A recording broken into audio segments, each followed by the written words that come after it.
when in the middle of this, not like the first part, but the second part with like all of my like possessions and hearing the screaming, agony, burning children, and it supposedly it's my fault that this shit happened. That's like even for Trix, that's like that would freak her out.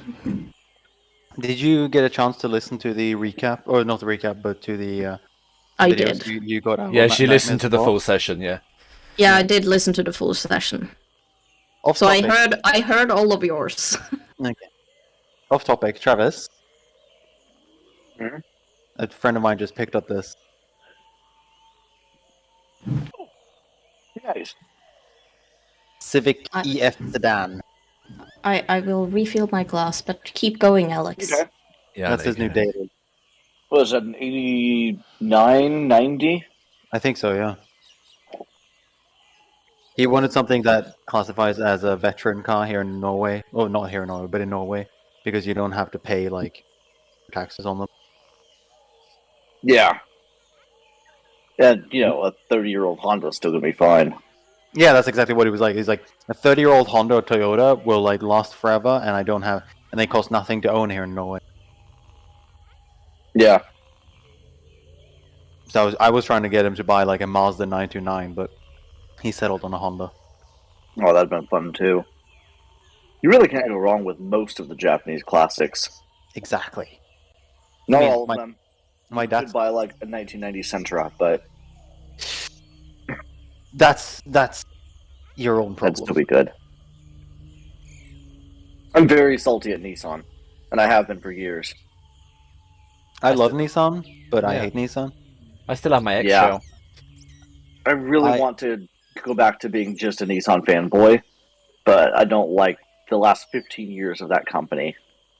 Here in Dubai, I see a lot of Nissan, the Tida, Tiida, which is an absolutely awful car, and the Sunny, which is an absolutely awful car. Oh, it's a Versa. Yeah. But the Tida and the Sunny. Sunny, the Tida and the Sunny you get here are the Indian market ones, so they're like super cheap. Yeah, the Versa that we get in the US is garbage. It's basically a disposable car. Like, you get into it and you go, this is meant to throw away in 2 years.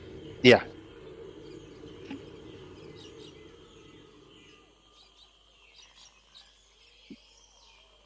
God, Yes. on the way to and from Jumeirah just now, I was that section of highway that I drive to and from Eeg. Is a 130 kilometers an hour zone, so I'm holding 130 the whole time on cruise control. But my car dings. It starts going ding when you pass 120. And it does it constantly. It doesn't It's stop. like a door chime. Yeah. So the whole time I'm just turning my music up because I don't want to hear the dinging. Yeah, I am vaguely aware of that. Like, none of my cars have that, but I know you're not the first friend that has had that issue. In my dad's Jaguar, it's really nice because when you pass 120, it'll just pop up a message saying, "You've passed 120," and it goes away after 2 seconds. Because it's a Jaguar. Why wouldn't you go past 120 in a Jaguar? Yeah. Right, so last time we found the party, you were in a jungle clearing, and you had just dealt with the blowpipe incident from the Grung mistress. At which point afterwards you've chosen to take a rest. Yes. And we've had a lot of RP chat going on. We have. It is worth noting that I do read it all. Yeah. I would assume you did. I Yeah, hope you did. I read all of the RP chat, so don't worry. If you've written something in there, I have read it. So I was going to say, if we develop something with our characters, you know to play with that. Absolutely. And So, Mark, Alden and Ina, you've been doing quite a bit in Spelljammer chat too. Well, generally Mark and Luke more. Mm-hmm. I mean, Spelljammer did just start off as just roasting each other, I think, and like insults in character. Yeah, it But, kind of did. Appropriate, however. I think the chult RP chat is just really wholesome. It is. It's really nice and fluffy and pleasant, even from Trix. Hey, I think Trix has somewhat redeemed herself in the face of Hank slightly in the RP chat. No, but the thing That is, dream has her shook. I have a reason for writing the way I do with Trix. And you should know this, Alex, because you know what my personality traits are. I do indeed. Yes. Oh, and well done to Travis for the Spine of the Worlds thing. That looks really cool. Oh, that was really cool. I like that. I want to start making those for everyone. Thing is, you make one for Baldur's Gate, you make one for everyone, basically. Because you're Yeah. into Baldur's Gate. I know. Is Baldur's Gate or Including Nimble? Hattie. Hank's So, been yeah, to Baldur's Gate's the one I'm going everyone to has. focus on next. I already have the vision in mind, so it'll probably be done. If my brain lets me go to it, probably be done today. Because that would only take a couple of hours. You might start doing all of them at once. No, that's Yeah. not a good move. Like me trying to write loves at once, it doesn't work. That's how I would do it. I've been writing the Trix and Calvin wedding. I've written the ending of it, and I've written the middle part of it, but I have to because I get inspirations, and then I want to write that, and then I want to write this and that, and That's what And the then, yeah, entirety you of my just piece it Samsung Notes together. is filled with. Is just like D&D ideas that come to me on the walk to work for some reason. I generally work in really, really big blocks. I will focus on a project for a week until I get it the way I want it to. And then I move on to something else. You should have seen when I wrote a Romanov's love story thing. For a whole week solidly, I sat all day writing every single thing. I was like, oh, I'm going to write 1 or 2 chapters. I ended up writing 5, and it ended up being 50 pages long. Yeah, I've got the thing where, because I remember things perfectly as images almost, don't I? So I'm just working and figuring stuff out even when I'm not at my PC. I'm walking around at work teaching maths and I'm figuring out plot lines. That's the correct way to DM. Sitting at work, looking out over the students and just going, man, I can't wait for my next D&D game. Yeah, I can't wait to find all of you die. I might just start doing that, I know. I might just start naming your children after my children I teach in class. So then when some of them die, I can be happy. hey, that implements that you're going to kill off my children. Only a couple. One of them is already dead. We can If kill you the you can kill the ones called Joel and Mason. I'm fine with that. I know you have names. We can. It's legitimately their names. We can start killing off the Warforged quintuplets. Leave the Warforged quintuplets alone. Right, we are playing short at this point in time, though. But it is short, Yes. but however. Yes, before we actually start, is there anything anyone would like to do? Because you were taking a small rest before you carried on. I'll ask if anyone's keeping track of the days we've got left, because that's another one, right? It is. We had less than 2, I believe, right? The only person that was keeping track of the days is still not here. Yeah, I was going to say, isn't the only one that's keeping track not here? But we wouldn't actually know, because after the nightmares thing, would we even know how much time would have passed? Yeah, no, true. So I think even I do think even. Sorry, we're still just experiencing visions at this point. We don't know what the real world outside of this tower is right now. Correct. Indeed, true. For sake of what you were saying, Alex, about what are we doing during the rest, Romana being shooketh by the nightmares will start writing the details of a new spell.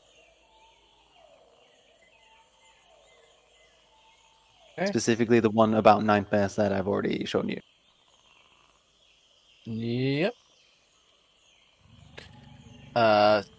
Hank, what would you like to do? Particularly, there's nothing I can really do. I guess sleep, take the armor off, sleep, and then put it back on. Sleep, check your personal quests, that kind of stuff. I have checked it, yeah, but I don't think there's much I can do now about it. No. You notice I updated the other part as well. No. Uh, Travis, I updated yours a fair bit. You now I started looking. you now have a section in Soul Sanctuary. Alright. You might want to look at. I will do that right now. Ironically enough, I actually updated Marco's quite a bit, and he's still not here.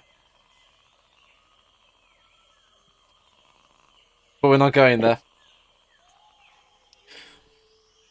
Oh, you've updated Quest 8. Oh. Hello, Quest 8. Oh, hello! Mark, There's new quest. Mark, you've read the letter and everything, haven't you? So yeah, so I think you understand what it means. That was the quest 1. Yeah. I'm just checking. That's all.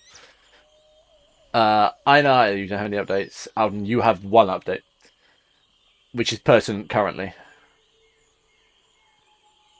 Ironically enough, Marco's one would have tied a lot together right now, but we'll have to do it at another point. Hattie, what would you like to do during this rest, if anything? I think Hattie will be, at least before she goes to sleep, we'll just be sitting up. She'll be journaling a little bit, just a few sentences in her personal journal, just kind of processing things and getting down the events of the day. And then just sit there kind of silently staring out. What was the current room level illusion they were in? I don't remember. It's just a forest clearing right now. Okay. So she'll just be staring out into the forest. That's what I was thinking it was. Yeah, it's some, just kind of staring out not into much the going on. forest. Unwinding just for 5 or 10 or 15 minutes. She probably loses track of time. Just processing what's been going on and thinking over a few things before going to bed. Important question. Does Hank intend to sleep? Yes, he does. You understand why I'm asking that? Yeah. Lady Trix. Yes. Trix. I actually want to do two things because I don't need sleep, so I have 8 hours to kill. So I think I can do both of this. Please don't phrase it like that, especially with a character of your reputation. Would the disguised kit involve like thread and needle? Yeah, we'd have some tailor supplies in it. I would like to repair my dragon cultist robes. Oh, okay. A slight And Carry on. And second of all, I am going to write 4 letters. Oh god. Because Trix, even though she's this weird, quirky, simple gnome, she has been affected by the nightmare, and she's going to write 4 letters, 1 to each of her kids, because... You know I expect you to actually write them, don't you? I am going to write them. Because you usually do, well. so you've set a precedent. Yeah. But, yeah, so she's going to write 4 letters, because I don't believe... Like, I as a person know that one of my kids are dead, but Trix wouldn't know that, would she? No. No. And So- you don't know at what point he died, either. Yeah, No. he's dead in the past. That's the problem. Yeah, and I don't even know when he would have left, because how old would he be now, in the future? You do know that Dragon Heist and Chult carry on at similar times, right? Yeah. Okay, so he would still be alive now. You don't know. You've never seen him for years. No, but like I ask as a person, like... Player knowledge, your son Player. is alive right now. Yeah, okay. You're aware So- of, at least. Yeah. So I will write 4 letters, each 1 to each of my kids. And I am going to write the letters in my OneNote thing for you later. Because I have As stuff for your to Dragon say. Cultist robes, sleight of hand, please. Sorry, Mark and Travis. One of Trix's kids has appeared in 11. You already know one of Trix's kids appeared in Spelljammer and is dead, which is weird because it's in the past. But in Dragon Heist, we played last week, the character also appeared very much alive as a young butler at the opera. Okay. Oh, Along potentially with another of her children, who she may be a player character, maybe another Shirley. Who knows? oh, and Alex, I meant to ask you just for my writing reference. Is my son attended? Did he attend the wedding? Which one? My wedding. Which son? The not Archibald, the other one. Yes. He did attend the wedding. Yes. As a child. Okay. Okay. Yeah, you can manage to make basic repairs to your cultist garbs. All of you attempt to sleep, but you find no solace in this place. You find dreamless, empty spaces in your heads as you attempt to sleep. No rejuvenating effect is found from sleep here. Rather, you feel more tired, and the area seems to weigh more heavily upon your soul and your mind. It seems to be taking its toll the longer you spend here. Each of you take a point of exhaustion. Jesus, okay. It's So you're like right every adding day that of my in life. beyond 20. Yeah, there is. Uh, You go into conditions and you add it. aha. Condition. Daddy is exhausted. Weird. Lol. Daddy's been. No, I'm not going there. I nearly made a reference that. No, not doing it. Even Travis is like, So- no, don't do it. So if this is the case, I think probably 2/3 of the way through the night, Hattie's going to be tossing and turning, but she's also going to just be kind of up, not really doing much, but just waiting for everyone else to get up and going. Kind of So restless. waking early because of the restless sleep. Just really, again, sitting up, maybe writing another line in her journal, just kind of fiddling around, probably playing with trinkets that she has. Yeah, Robinar just meditates for 4 hours. And spends the next 4 hours continuing on that spell. Hank, how are you doing with your sleep? Well, considering he's now exhausted, probably not too well. No. Uh, Well, I probably like not- I like to think that your sleep is not. It's something you're used to being disturbed. yeah, he's used to like having terrible sleep, nightmares. He relives that night over and over anyway, so can't imagine he's, thinks it's too out of the ordinary. Yeah, no, it's kind of normal to him, always to a point. Yeah, it's just a. Just quickly checking if Sandra's online. Is not. Where's conditions in By your Beyond. by your health points. Yeah, under by your your health, health points? Yeah, the right whole- underneath your health. There we go. next to armor class, go. next to defense. 1 point exhaustion. Thank you. I really should have D&D Beyond open as well, shouldn't I? Probably a good idea. Because I can see your dice rolls then too. Aha. Because obviously Isn't that it's a shared campaign space. Unless you're doing that, yeah. My big gay dice. I've got bigger dice than you have. Probably. It's This I've is got, only a little bit bigger. But it's How pretty- exhausted are you planning to be, Auden?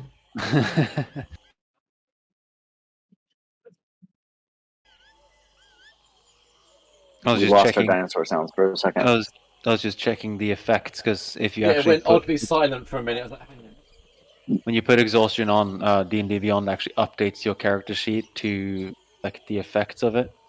Like if you have Yeah. level 4 exhaustion, you actually lose half your hit points. Which one should we do, Travis? I don't know. What's Six- that? It's six- 100 and then. It's 100, 120, and 60. Oh, okay. So I was gonna say I recognize the 100 pattern, but the other one I recognized but didn't remember. Yeah, that's a D120. This one's just a D20. It's just a big D20. Yeah, I've got one. Oh, it's like that one. Yeah, big it's D20. a 30 millimeter. Hmm. It's actually really nice. I've got that one. I should really roll with that one more. I like that one. So, I actually have a question. Hank, did you try to sleep the whole night? Yeah, I guess he'd try to sleep. Okay. So, let's see. Does Hattie have any food that she can make? Because if so, she would be making food. I don't think she has much inventory as far as that goes. She'll be brewing some tea for everyone when they get up. How amicable Probably for you. the rest of What kind of everybody tea? up. Probably going to try those flowers from earlier. Oh no. You can't see my eyes through the glasses. I've just realised this. They're so dark you can't see my expression. This is a slight problem. No, it's not. It's like Okay, poker maybe- face. Maybe not the flowers from earlier. No, it's too late. You've already stated it. All right, fine. Wait, with my adept skills in like weird effects on things, could I possibly identify what this tea can do? Because this is kind of my skill area. Oh, it kind of is actually, isn't it? Yeah. Yeah.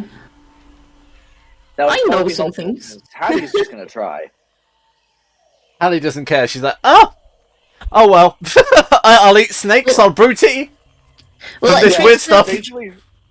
Trix will like use her like smell and like see in it, like try and identify the flower, and like maybe like dip her like pinky finger in and put it on her tongue to like see, just trying to identify what this can do. Okay. That's I'm figuring worst case scenario, it's just does the same thing as the flowers. So I can't imagine it being all that bad. But I've only used like half of one flower for the whole pot, so it should just be a little tingly. Tingly. Let me know what you think. A little fast tasting? Well, this is kind of my area, so let's see what I can figure out. Absolutely, go ahead. You can see like Trix pop up like a book or something, and just all weird plants and shit just recorded in it. I know medicine check. I should have better medicine check than I have. I know. Also, no. If you write down these plants that I tell you, I'll draw the pictures and we can make a herbology book about it. Ooh, I rolled a 20. You rolled a 20. Ooh. It's going to sound really weird what I'm about to say. The flowers themselves are similar to black orchids, and they have the same effect as a plant known as valerian root. Valerium, sorry. Would I know of this root? Yeah, it's pretty common. It actually exists in reality as well. Okay. It's a slight psychedelic, but it does induce deep sleeps and aids in the ability to sleep. But it has been known to create hallucinations. Which day is it right now, by the way? Day of the year. How do you intend to figure that out? What day was it when I last checked? Now you're asking the question. Now the DM needs to calculate which day it is.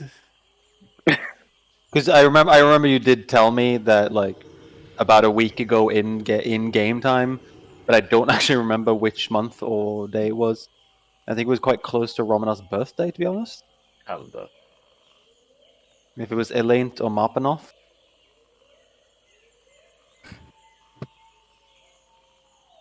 There we go, right.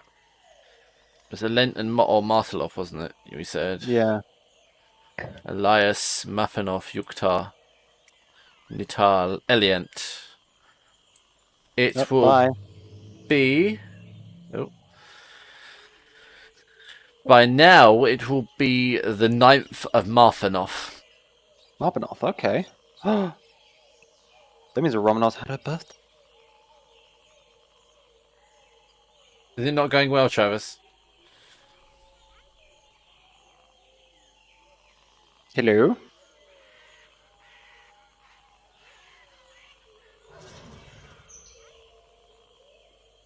Travis?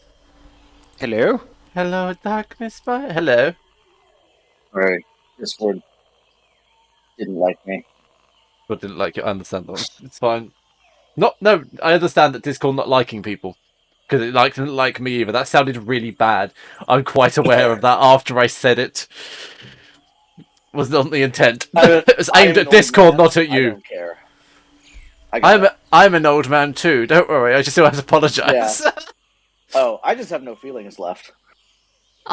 We have an empty void where once our heart dwelt.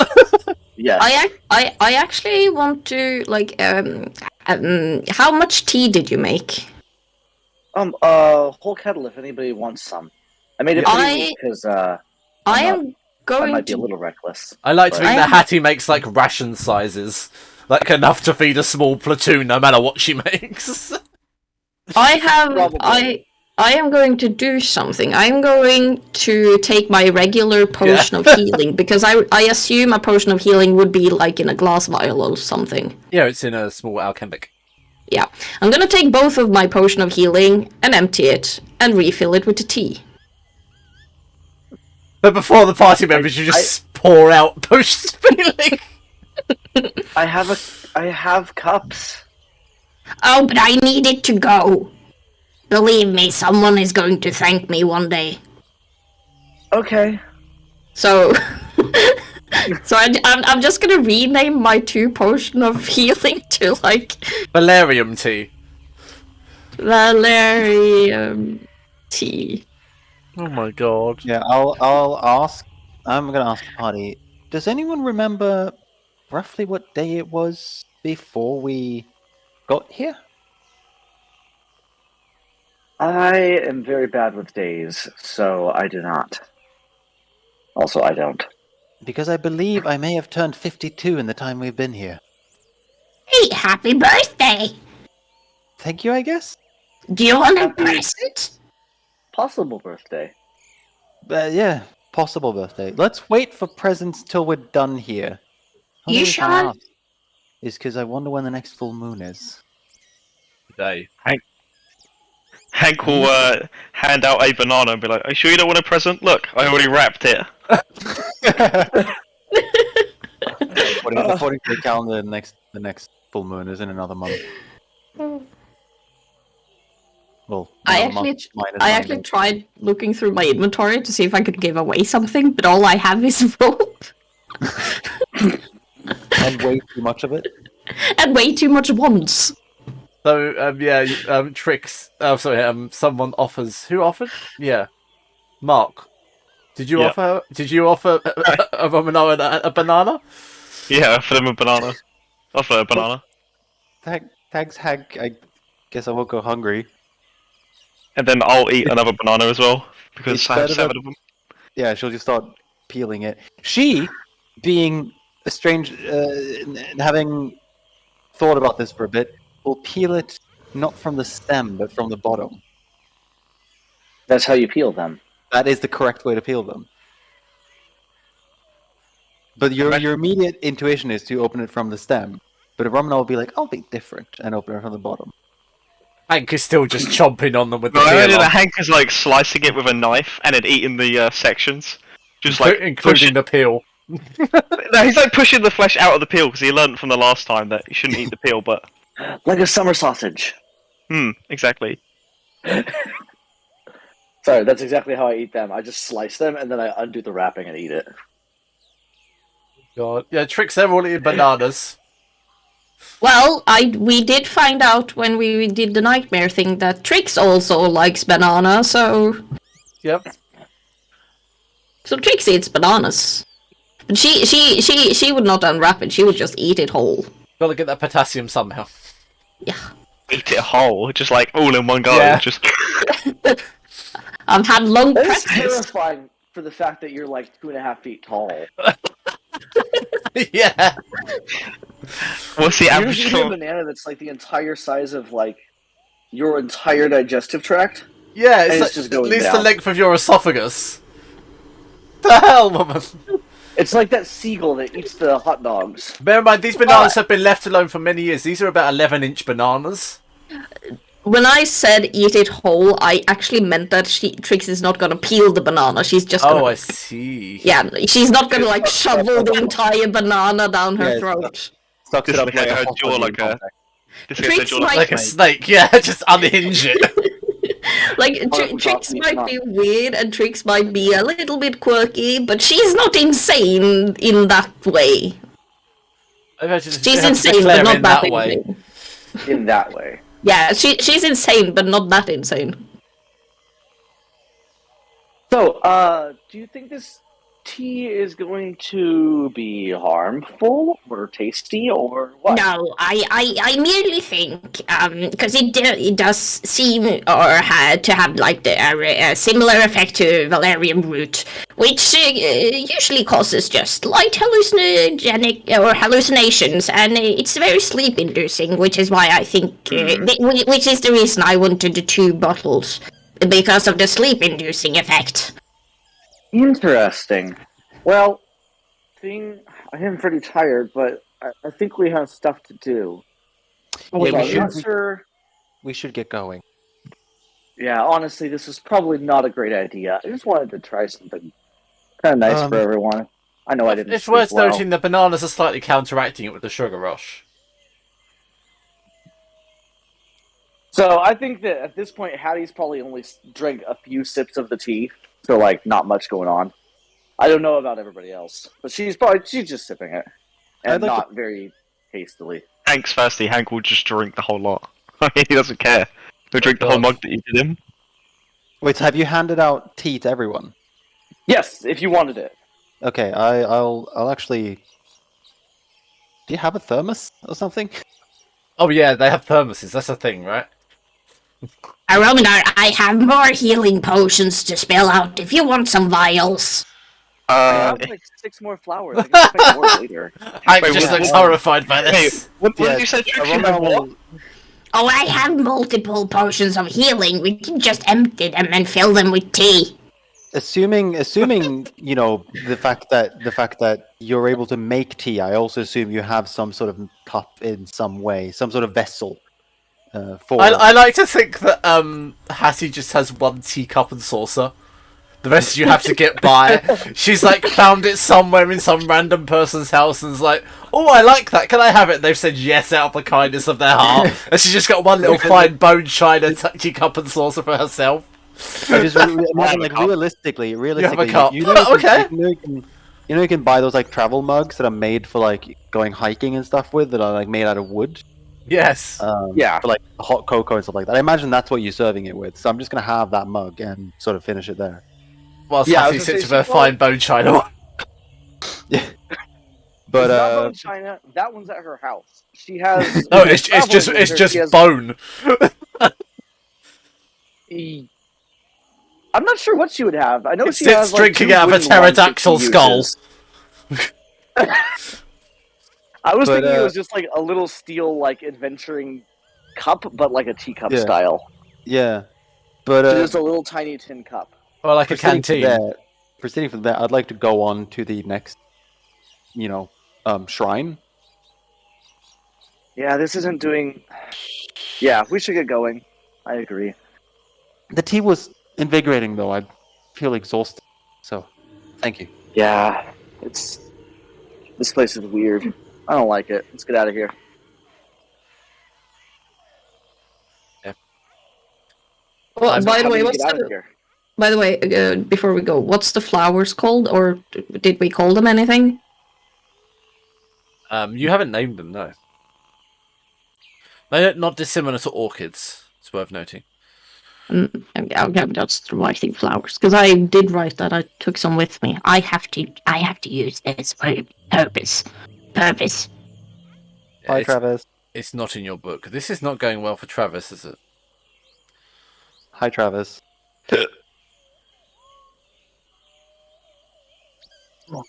Travis, can you hear me? I can hear you now. Yay. Okay. Trick's asking me about the flowers, or Ina asking me about the flowers. Do you have a name? I don't have a name. We can name it. We can name it. Hat tricks, huh? You know, Hattie tricks, hat tricks, huh? Maybe. I was thinking Zuma flowers. They're boring. I'm I not don't. very good at I genuinely don't know what to call them. We can figure that out later. We can I think we do. have more pressing matters. We'll put that on the back burner. Hank, have you got anything to add before you move on?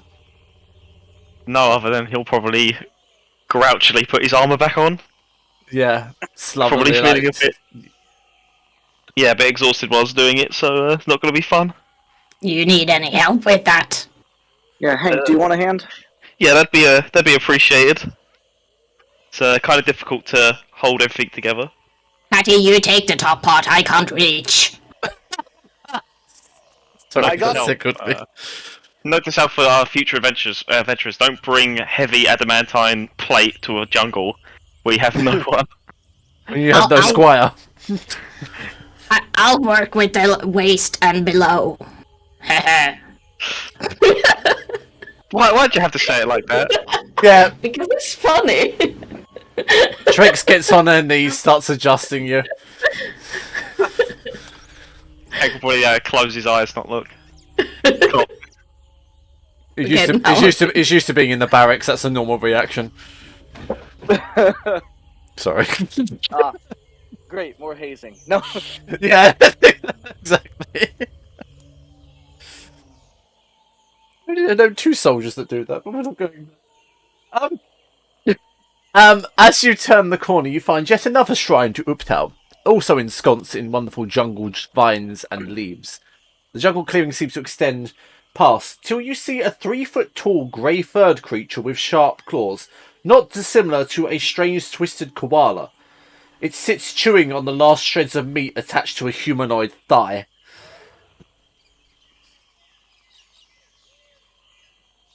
I mean, what the fuck? I feel like I've encountered this earlier. When? When did you see this? My honeymoon, I didn't shave. I don't mean this. I just mean the purpose of eating human flesh. I mean, cannibals are found everywhere, right? I mean, that's a pretty... What do you mean? Nothing. Is there a shrine to read? Have we seen a creature like this before? No, you've never seen a creature like this before. But it's Does a it chult. appear threatening towards us? My immediate assumption is yes, but I see in a humanoid fire, but is it actually human, or is it just... It's difficult to tell because it's just a thigh. Ah. You can attempt a nature check to find out. Yeah, why not? Might as well. Yeah, No. I mean, I already know which of the ones on this list it is.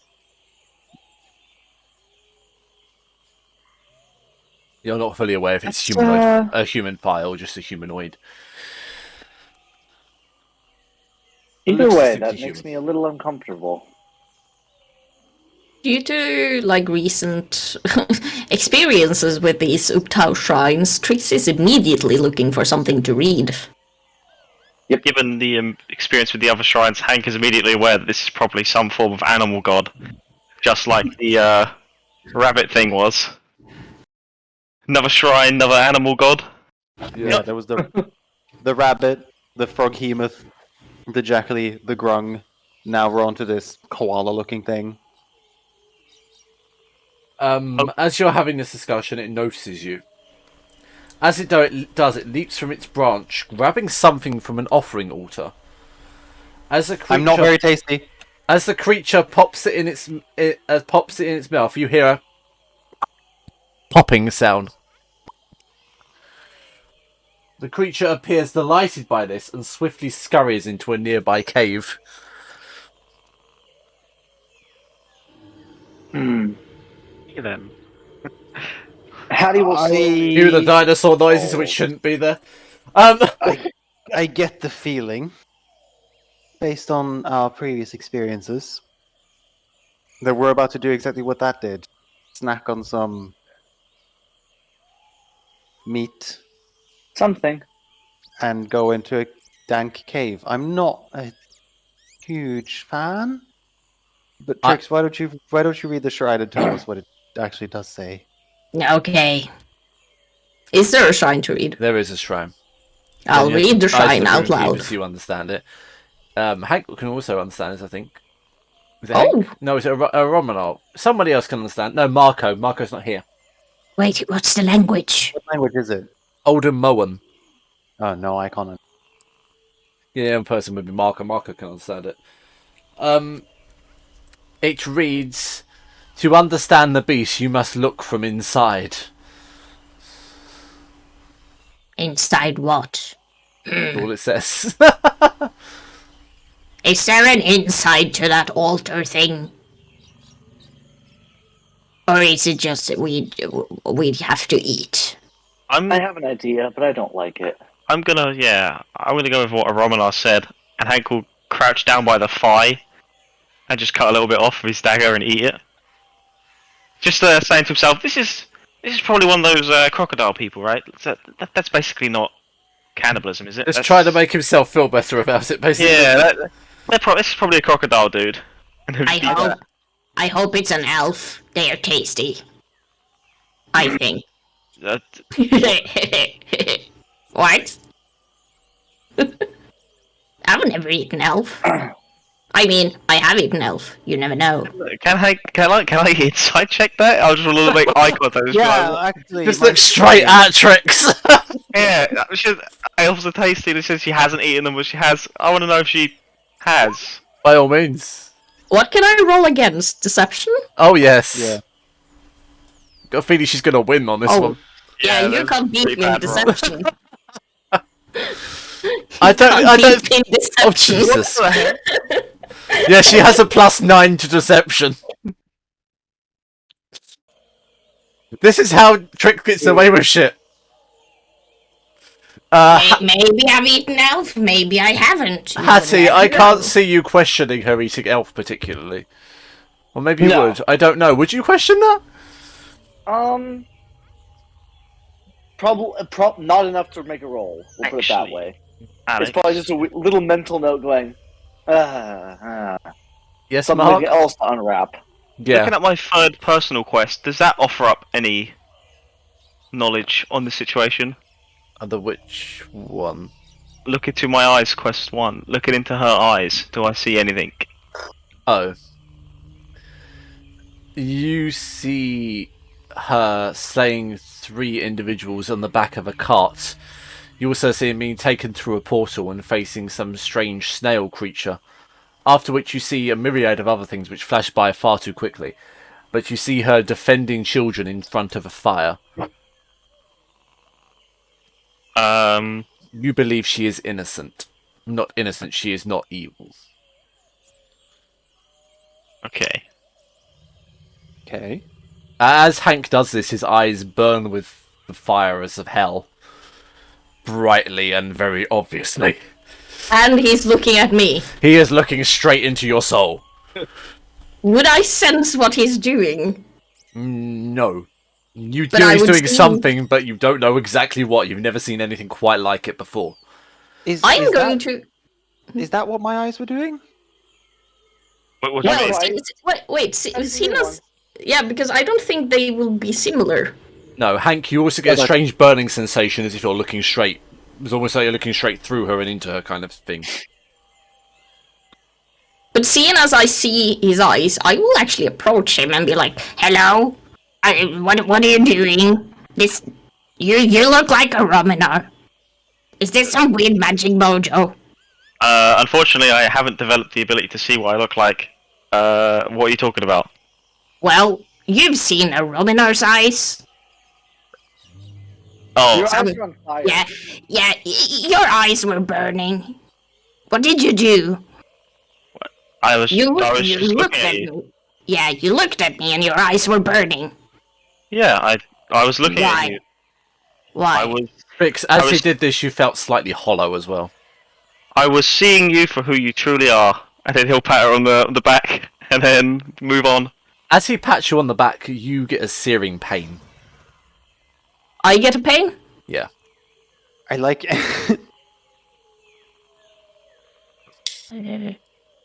As you do this, Hank, your hand feels in agony. I like how you But corrected. you're obviously wearing gauntlets. She's innocent. No, she's not innocent. She's not evil. Yeah, I could, in good faith, even as a DM, say that Trix is innocent. Just shaking his hand off, like visibly like in pain. As you're doing it, you notice that your gauntlet is glowing red with heat. If he takes it off, what's underneath? You see a strange skeletal hand with fire surrounding it. He'll he'll look around as if to see if anyone's seen. They'll just pop the gauntlet back on. Like, I would have seen that.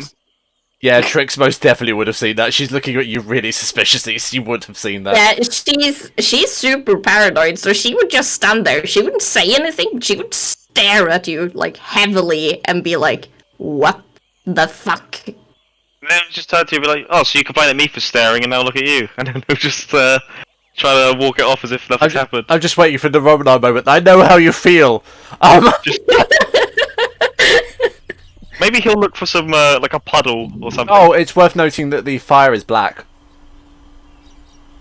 Ah, is that? Wait, the fire is black. Yes. Ah, that makes me more suspicious. And it's not happening to the other hand, just one. The one that I touched Trix with. Yes. Okay. This is the same fire that you saw in his eyes. Now, is somebody going to eat the maybe elf meat? Well, Hank already has. It tastes like pork. Worth Did noting. anything happen Now, to see that him? mouth, I think you're supposed to smack and pop your mouth as if satisfied. Do you want me to smack and pop my mouth? Yes, and much like that creature just did, and head into the cave. I think that's how you get out. Okay then. Wait, He'll just one moment. I have other worse thoughts for that interpretation. Is there anything on the altar? There is a bowl, a large, deep bowl, which the creature took something from. Yeah. Does it contain what I think it contains? What do you Are think there it eyeballs contains? in the bowl? As Hattie looks into the bowl, strange eyes look back up at her, I'll join. moving I'll of join their that. own accord. Yep, it's exactly what I thought. It said look inside, and the creature ate something from up here. It's a bowl of eyeballs. So, Hank just ate what may have been human meat for no reason. No, it was probably crocodile meat. That was definitely mean, Is this Hank's coping mechanism? It was probably one of the crocodile people. How many humans do you see in this jungle? Other than, like, me? And Hattie? I assume Hattie appears human, right? Yes. Yeah. Yeah, she is. I didn't check what race she was before I said that. Yeah, she's human. She could have been a How dwarf dare you then. assume my race? Well, But no. Other than us, it's not many. I'm going to enjoy this one a lot less than the flowers and this. Alright. Hattie's just gonna. Yep. Out of DM's interest, have any of you actually eaten eyeballs? No. I've eaten No, I fish don't want to. eyeballs. Alden, do you remember, as you pop it in your mouth, the moment you put pressure on it, it goes pop? Because Yeah. the lens breaks. Yeah. That's. I realise it now. It's the now most that you say it. disgusting thing I've ever eaten in that sense, because the sensation is the it- most... No. It's like slime, but it's still firm. Somehow. Yeah, it's like gooey, firm slime. It's weird. Like and boba? no, I've got no other way of describing it because Well, I can't think of another way of describing eyeballs being eaten. It's just like the weirdest eating eyeball. sensation. Yeah, it's the weirdest sensation you will ever have in your life. Don't do it. Yeah, I have no Abominable plans will- to eat an eyeball. Yeah, Hattie Abominable- is gonna eat one right now. Hattie, as you put it in your mouth, it seems to slush around inside and nothing really happens. And she swallows it whole. Well, I said it already, never mind. Yeah, you swallow it whole. Goes straight down. No takesies, backsies. You feel it. Its gelatinous texture coat the lining of your throat as it goes down. Not the worst thing I've eaten, but not far from it. Roman, I will daintily pick up another eyeball. I think the key was the popping of it. And she'll put it in and start crushing it with her tongue until it pops.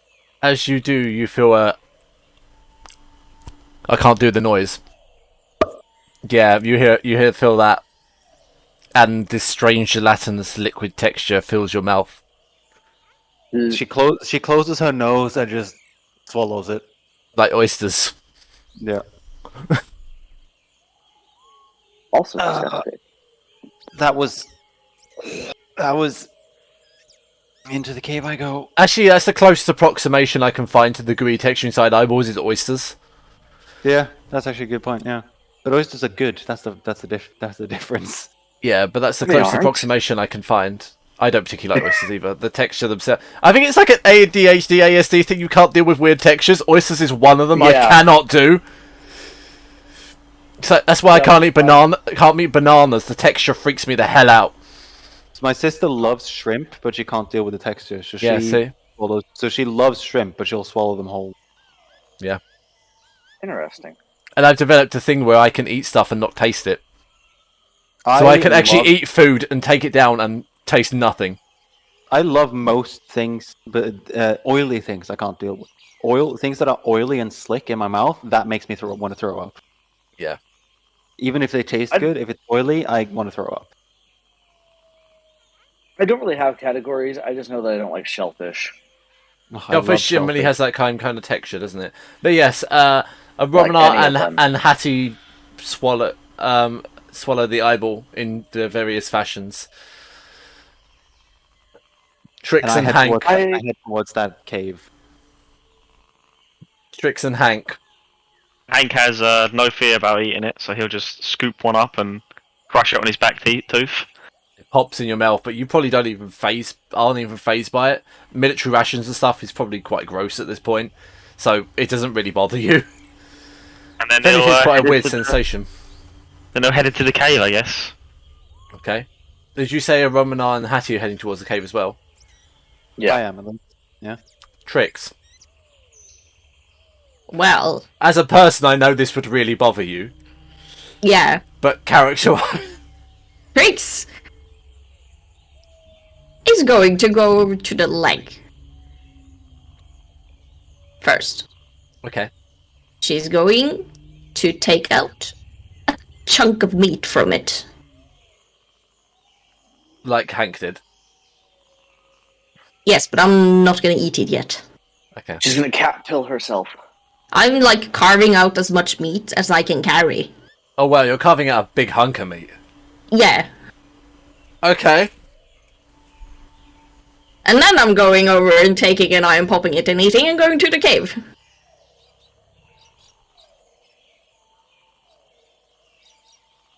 I'm gonna be honest. Trix has eaten eyes before. Oh yeah, she would have. From some of the places you've been to, beholder eyes are a delicacy. So you would have eaten eyes before. Yeah, I do think Trix would have eaten eyes. Yeah. Most Like, definitely. Trix doesn't care what she eats anyway, which is why she's taken this slab of meat. No, I because need that's to like- be entirely specifically certain here. Are you carrying this hunk of meat with you Yes. through the hole? Yes. Okay. Will I regret this? Like, Trix is fed up with rations. Like, she wants meat. And, yeah. No matter But what it is. Hattie Yeah. already has snake hunting plans. Indeed, she does. Falling to the ground, you find yourself, strangely, not in a jungle clearing. You find yourself in a lake with giant lily pads. You Again. all cacophonously land on a giant lily pad. As you do, Trix, dexterity save, please. Dex save gets hit by a slab of meat. That's not what I was saved for, but no. 8. You drop your hunk of meat into the waters below, and it is swiftly golloped up by a myriad of small fish in a frenzy. I think there's some meat-eating fish in these waters, guys. Most fish are meat-eating fish. Well, Those ones are just just small enough look. to. Just Hattie, just look, and she's gonna point to where she dropped her meat, where like all the fish are in a frenzy. I think you mean Oh. no. I think you mean gnome eating fish. No, just meat. No, I don't. Aha. No, I don't. I believe that chunk of meat was elf, so Come on, Ida. It's yeah, not, it was a it's not as good good as the run. kobold puns. Would you like to test that theory? No, I think they would eat any meat. So you're saying it's a gnome eating fish? Yeah, but it's also an elf eating fish. I But I think wasn't fish told. don't really care that much. I don't think fish taste. I think they just eat. I agree. I don't think they much care if they can Is even it- tell the difference. Is there a lily pad with a shrine on it? As you go across, you find no shrine with a lily pad. Is there anywhere to like go? Is there a Instead, shore? you see a gigantically large crane sitting amidst a rippling pool, looking Crane? straight at a crane, Oh, crane. looking Yeah. straight at you quizzically.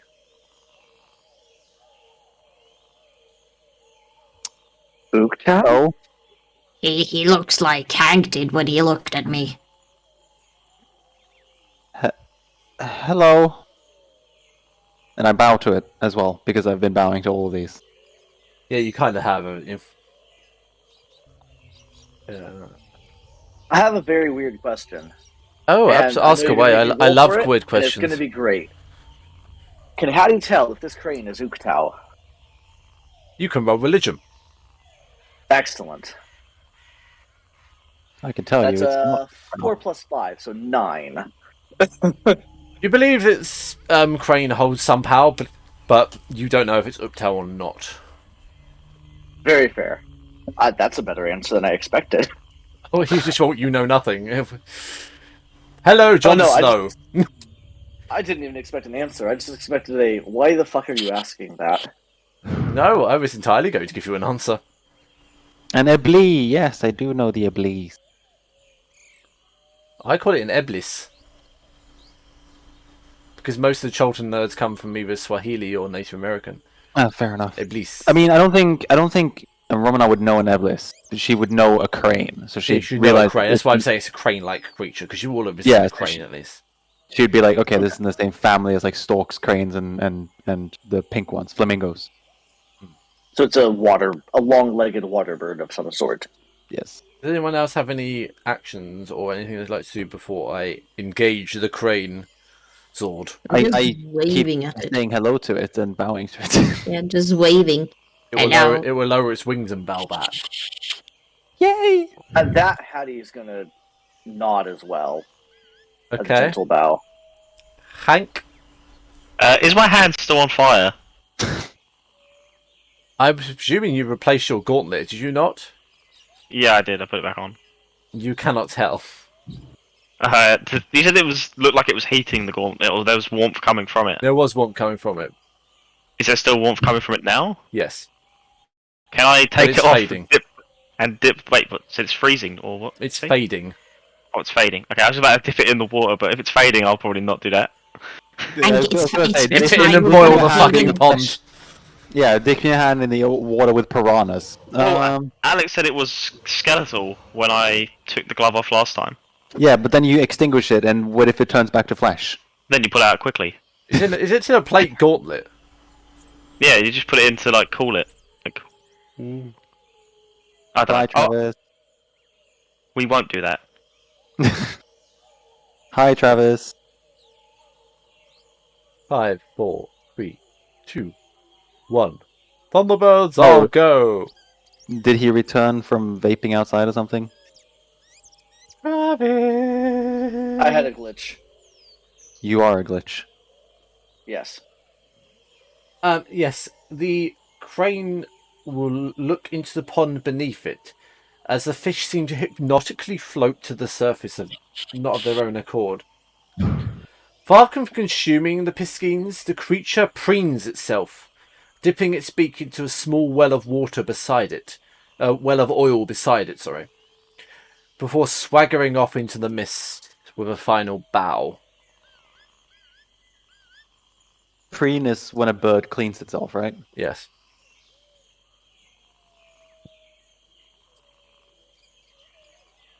So we eat a fish, we coat ourselves in oil, and run into the jungle. I've heard tales of nights like this.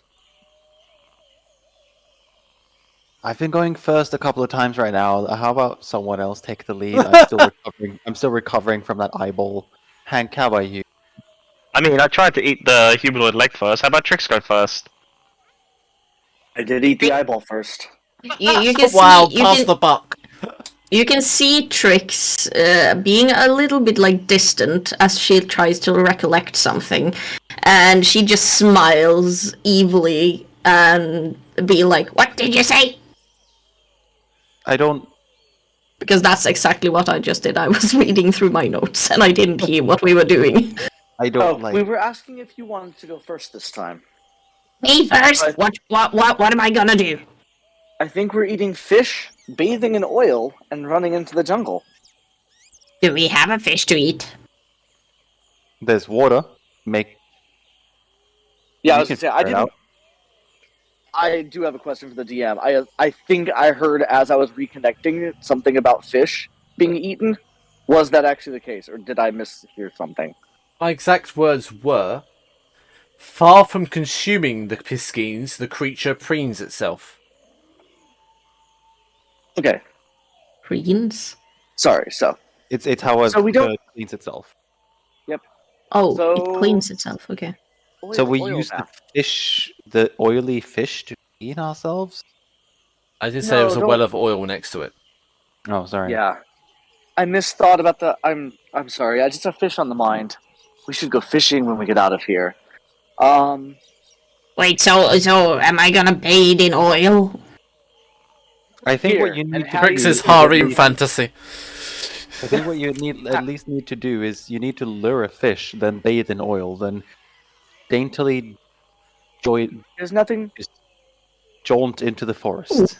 Wait, I have a genius fishing idea. Just hold on, guys. Look at this. And Trix is gonna Fucking stick of plunge. dynamite. No. She's gonna plunge her spectral hand, but only the spectral part, into the water.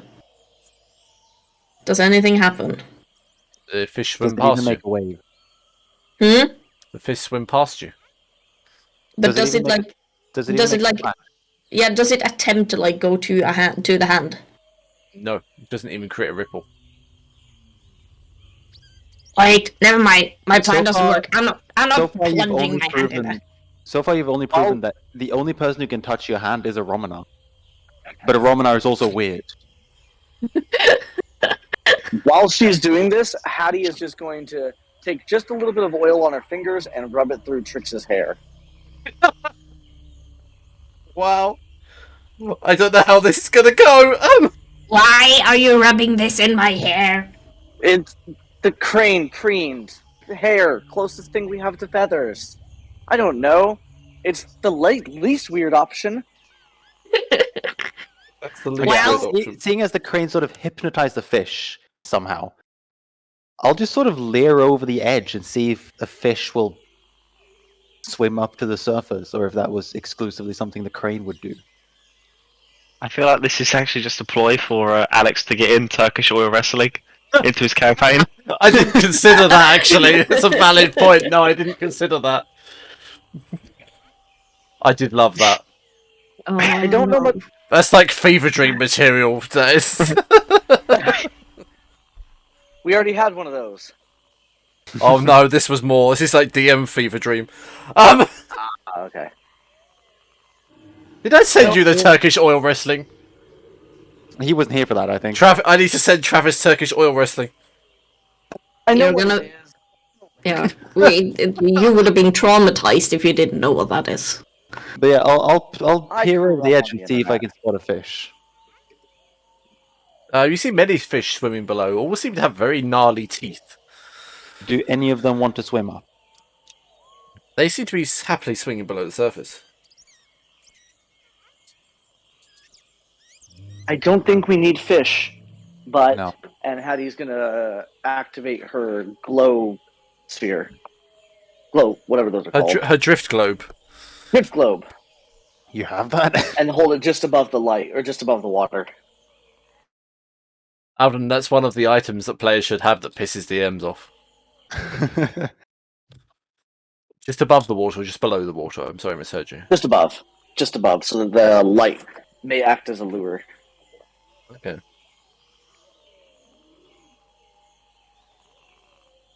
I don't think we need to do anything with the fish, actually, other than avoid them a Wait. little bit. They're just fish. Can I just mage hand a fish? Please, I want to see this happen. In theory, you can. I'm gonna attempt to mage hand a fish. Sleight of hand.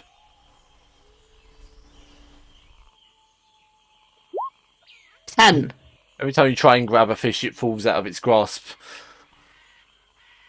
Freaking slimy bastards!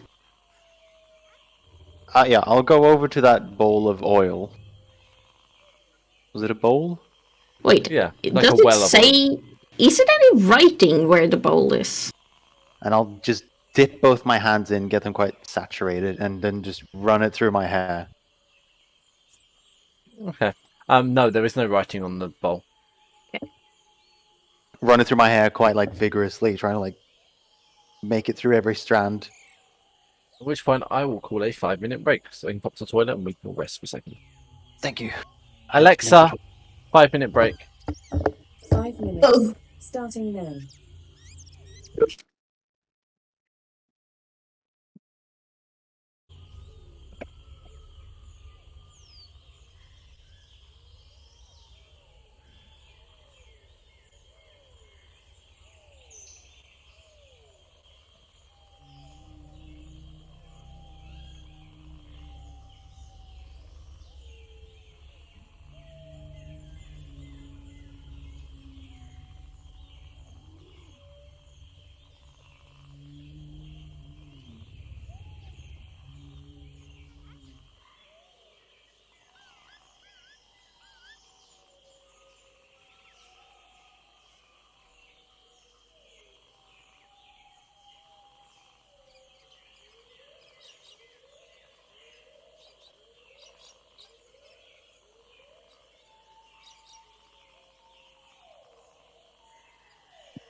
I'm going to take this opportunity to charge up one of my headphones.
Yes.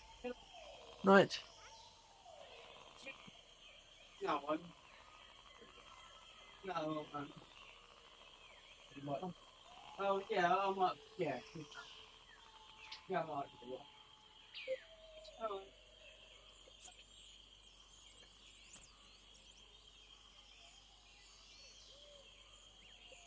Alexa, stop. Alexa, cease.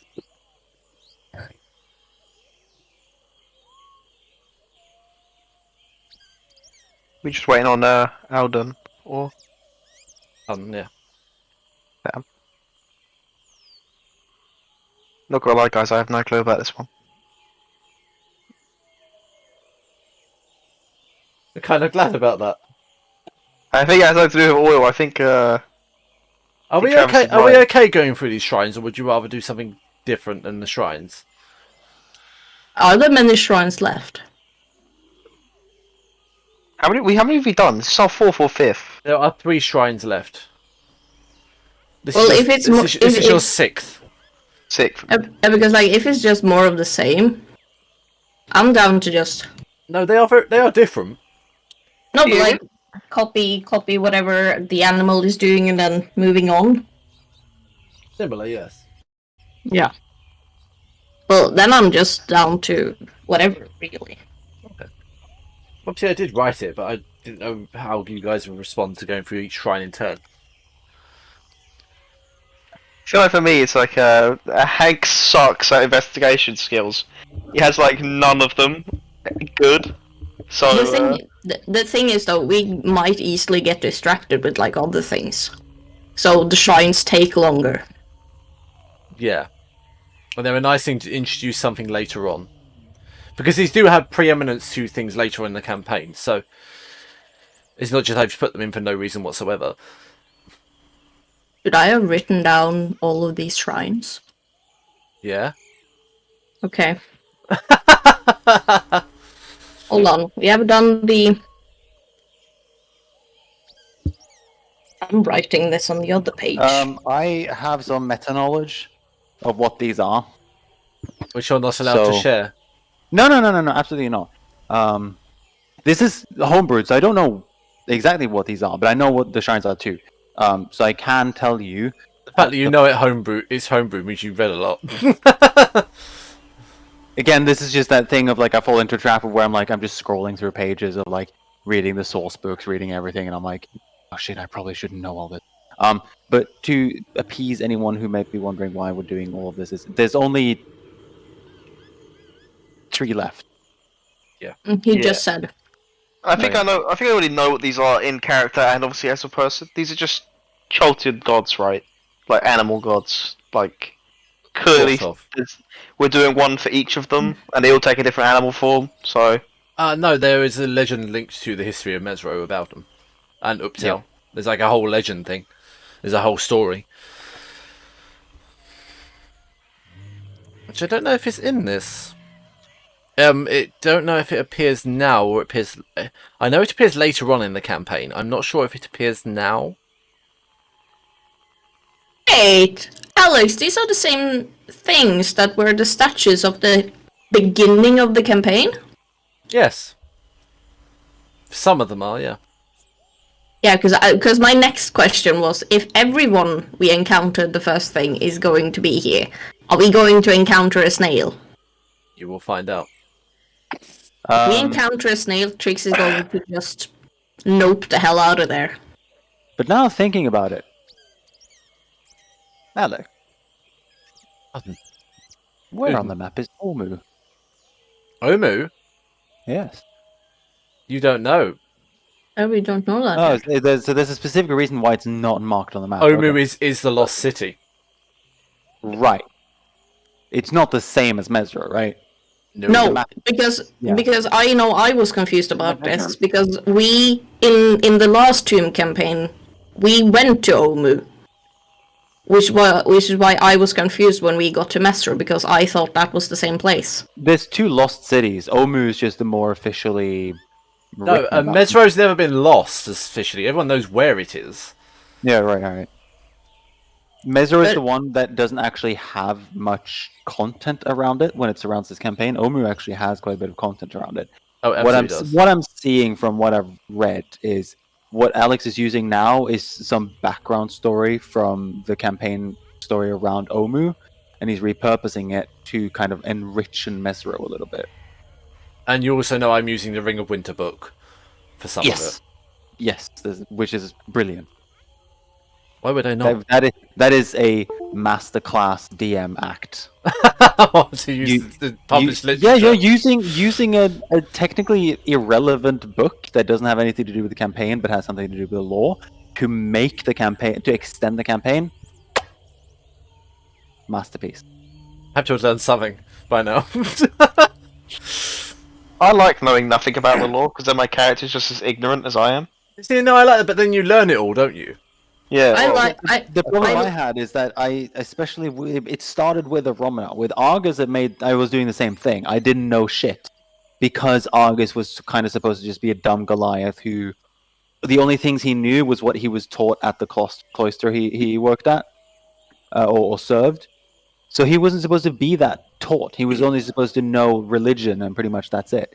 Then I got to a Romana, and in the start of Chult, I started having more and more of these conversations with Alex where I was like, would a Romana know this? Would a Romana know this? And we were sort of like, well, Romana has a high wisdom and high intelligence, and she's very, very well taught.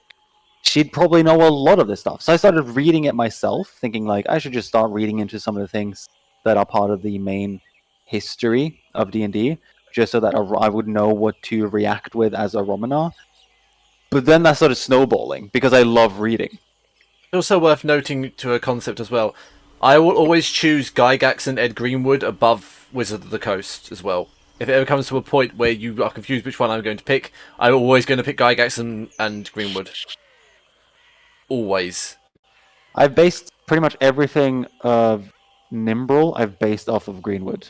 Yeah, because Greenwood writes loads of books and stuff about it. He was like the creative director of TSR. He's not part of Wizard of the Coast. So. No. But he wrote everything in second edition that there is to write about Nimbrel. Although I have seen him play D&D, which is really cool. Hello. Oh, There's a spouse in the background. yes, there is. I'm waving at her.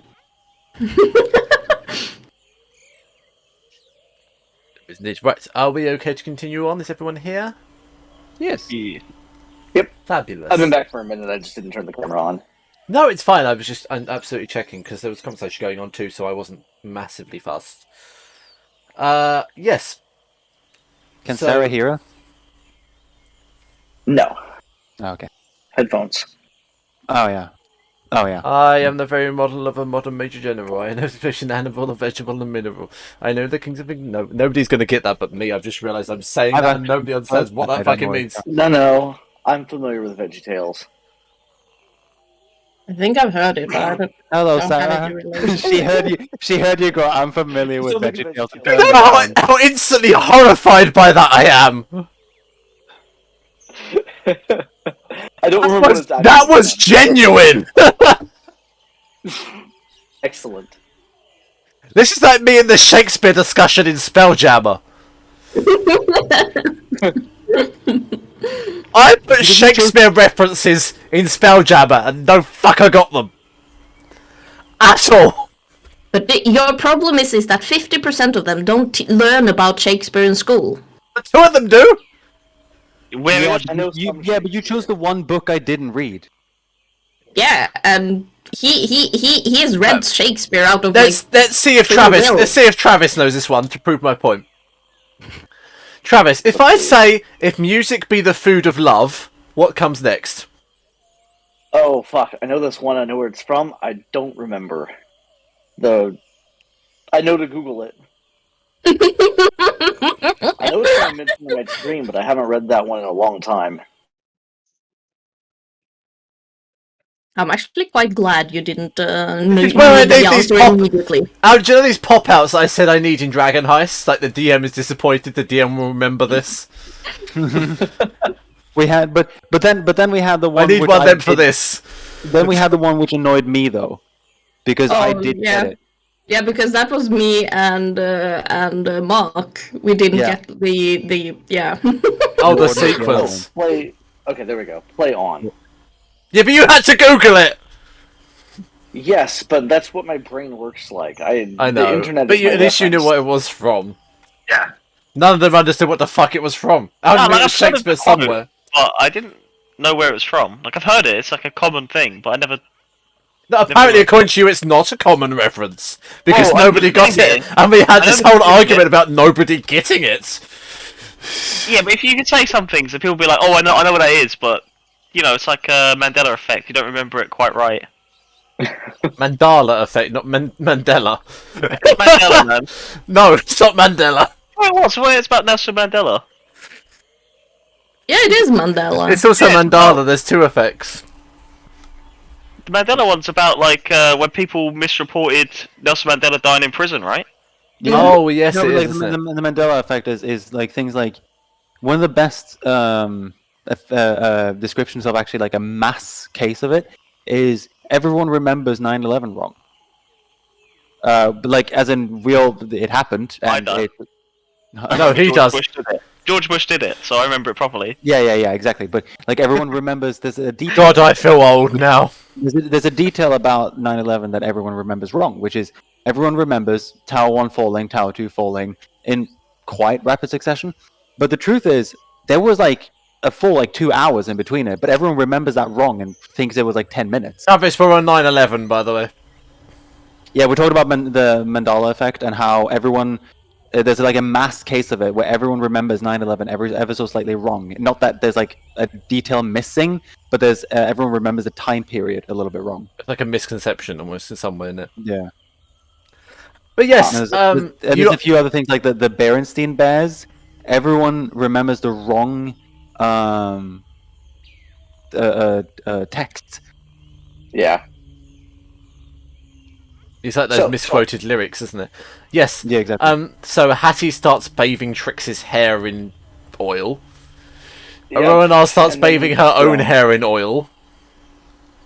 Well, we said Trix was going first, so I started there. I'm following wherever the crane went. Are you? Yes. You feel the cold embrace of mists. In a previous life, it would have felt familiar to you, but now you move onwards. Into Yeah, darkness. Yes, that was a Strahd reference. Which, ironically enough, Mark gets now. Yeah, I mean that happened. Did that happen last session? I have made John so fucking paranoid, it's brilliant. I'll proceed to also follow in the footsteps of the crane and Trix, I guess. Yeah, Hattie will be, as soon as your she gets oily a hair. little oil in, doing the same thing. Hank. He'll oil his beard, and then the bit. I love I mean, why not? It smells like coconut. Yeah, get that beard oil in, get the good growth stimulant. Yeah, I use beard oil. It's nice. I did. Oh, I shall horrify you. At one point on a summer holiday, I actually had a beard. That's very weird. Yeah, see? My point exactly. Never do that again. No, I did it because my girlfriend liked it. I said I would do it for one Okay. summer, and then before I go back to work, I am shaving it off. Because my facial hair grows, like, really fast. I can have, like, a moustache and basically nearly a beard in, like, 2 weeks. Can you please grow a moustache? Which is the little one, so I can, like, put wax in it and, like, Yeah, Captain like the Hook. French twist. I would look so weird with a moustache, I'm not doing it. Yeah, that does not. I don't like that. Once upon a time, you're just I- when I- imagining it on me now, aren't you? It's not right. Yeah, no, it just doesn't work. I used to like shave every 2 or 3 months because like this beard is something that grows out in like 2 or 3 months. I used to shave every like 2 or 3 months down to like nothing. But every single time I would leave the mustache for like a week just to see if I liked it. And I would get such a 50-50 response on it, where it's like some people were like, "Oh my god, I love the mustache," and some people were like, "Oh my god, you look like a fucking rapist." You know what I'm like? I'm like almost always clean shaven or stubble at worst. You gotta go This for is that, all I have Alex. to say. Pardon, Mark? You gotta grow that. You gotta grow what I just put in the chult chat. Oh god. You gotta no. grow that. See, I can't see Travis with like no beard or anything because You're gonna look like a baby. You got one of those faces I'll that look just good without goes. a beard. It just goes like baby face. I've Yeah. seen a Oh God, I've seen a help I have with picture me. of Travis without a really beard. thick square jawline and a slightly fat neck, and absolute baby Yeah, face. you've I just shaved got enough of a once chin that you in just the go last, like, baby 10 face. years. I've seen that picture of you shaved. It's very funny. Yeah, it's here. I'll just post it in the chat if I have it somewhere But still. you used to have a beard when I first got to know you. You used Oh to have yeah, a it was beard down to about here. yeah, down to your chest. Yeah, I've noticed that I look like a hobo that way, but if I keep it trimmed nicely like this, it just looks really good. This will horrify you. I had a friend a few years ago. I don't tweet him anymore. His beard pissed me off so much that I shaved it in his sleep. Huh. I mean, like proper down to here beard. Yeah, like I said, I had mine down to like here. But I did it so quietly with a proper razor that he didn't wake up. And he just woke up clean shaven. I did it when he was drunk. Because I can hold my drink really well while everyone passes out. So I'm like shaving him when he's pissed. Brilliant. He was so angry. Understandable. Yeah, It took him like 2 years to grow his beard. And in like 20 minutes it was gone.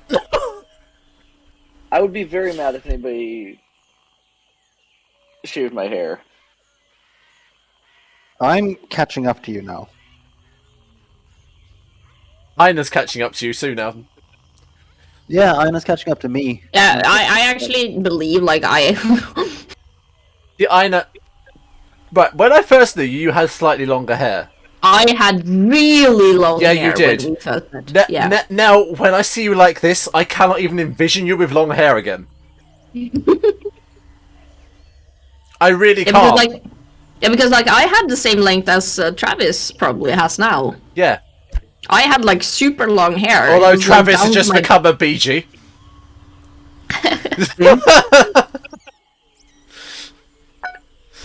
I'm sorry. It's very funny because I have longer hair than my mum. She finds that really... I've just cut my mother's hair. It's alright, I did like a hairdressing course for like 4 months. Nice. That sounds cool. I did loads of weird things like nail technician and shit like that. But I've cut her hair and her hair is like there now. And my stepdad was so annoyed that, what the fuck have you done to your hair? Because her hair used to be down to like the nape of her back.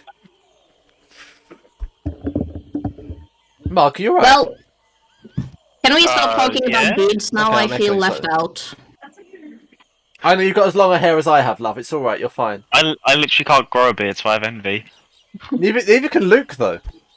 I mean, we are identical twins, so that's kind of a given. Yeah, but you know there's usually differences and stuff like that. I've seen Yeah, Luke. I've seen Luke with like stubble and that. It's really weird. Mine grows through patchy, so it's just Yeah, shaved a whole that's lot. what his grows like. It's just weird. This is the only thing. Of most people that want beards can't grow a beard. I can grow a beard, but I know why in hell I want one. All right. So what happens in the mist? Yes. missed. So Trix, you all disappear into the mist before finding yourself in a sun-baked plateau area with a cave before you. The only remarkable instance, apart from the creature obviously behind, is an obelisk emblazoned with glyphs and writing. Is this the glyph obelisk that we're not supposed to push? Don't know. Is Just there writing on it? asking. However, the Push most it. important factor at this point, licking itself behind the shrine sits a leopard creature with a mane of snakes. Flapping past its position in a small glade hops many small frog-like creatures. The beast prowls forth, sprouting gas from its mouth, which appears to incapacitate the creatures. One of which it devours with glee. Within the glade of poisonous flora, it contently prowls forth into the long grass at the east. Guys, I think it's dinner time. It's back on the menu, boys! Frogs would be a little. Frogs are preferable delicious. to eyeballs. Probably more palatable than eyeballs, yes, absolutely. Trix will go up and catch a frog Can I have a Constitution saving throw? Oof.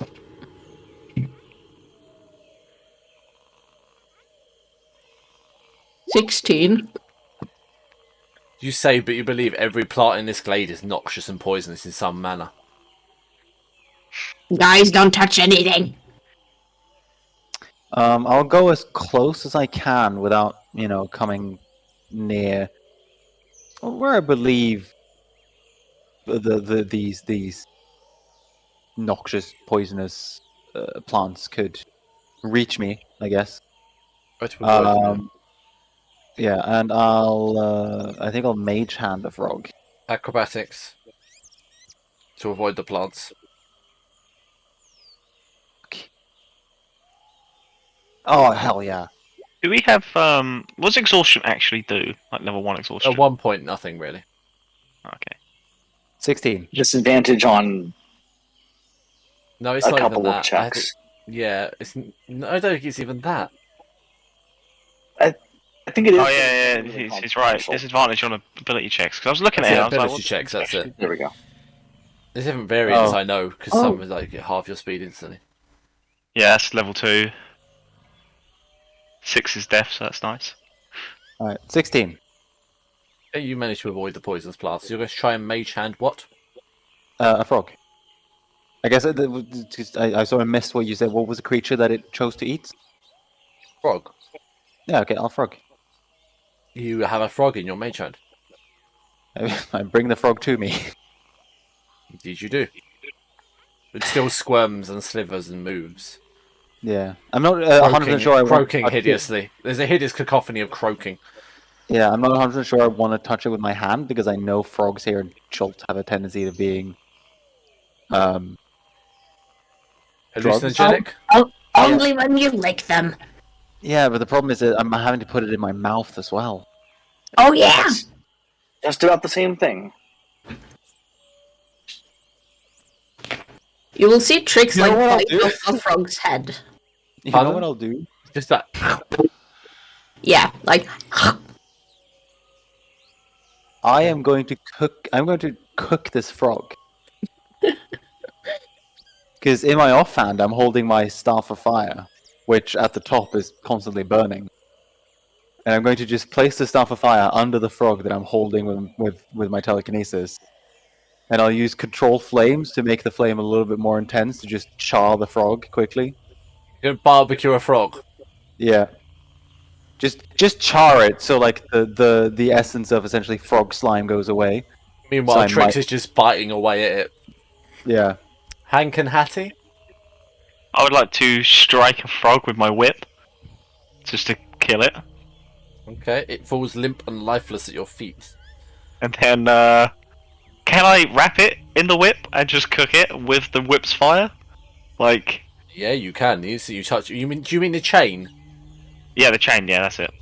Yeah, you cook it with the chain fire easily. No, just start eating it. Yeah. As soon as mine is cooked, I'll eat it as well. Hattie. Let me see. I believe Toll the Dead is a cantrip. It is. I'm just gonna Toll the Dead on one of these frogs. I assume they have like 1 health, so Yeah, Hattie's they have just, like nothing. die. Do I need to even roll for it? No. Because it's 2d8 plus 3. Okay. I'm really not going to so- make you roll for a creature that has about 4 HP. Yeah. Yeah. It would. There was no way it would not kill it. No. Does anyone want to? I don't really want to touch those plants. Does anyone want to grab it for me, please? As I'm I I don't chomping really on my- have. I don't have a. I seem to have misplaced my rope and my grappling hook. well, that's a stupid mistake.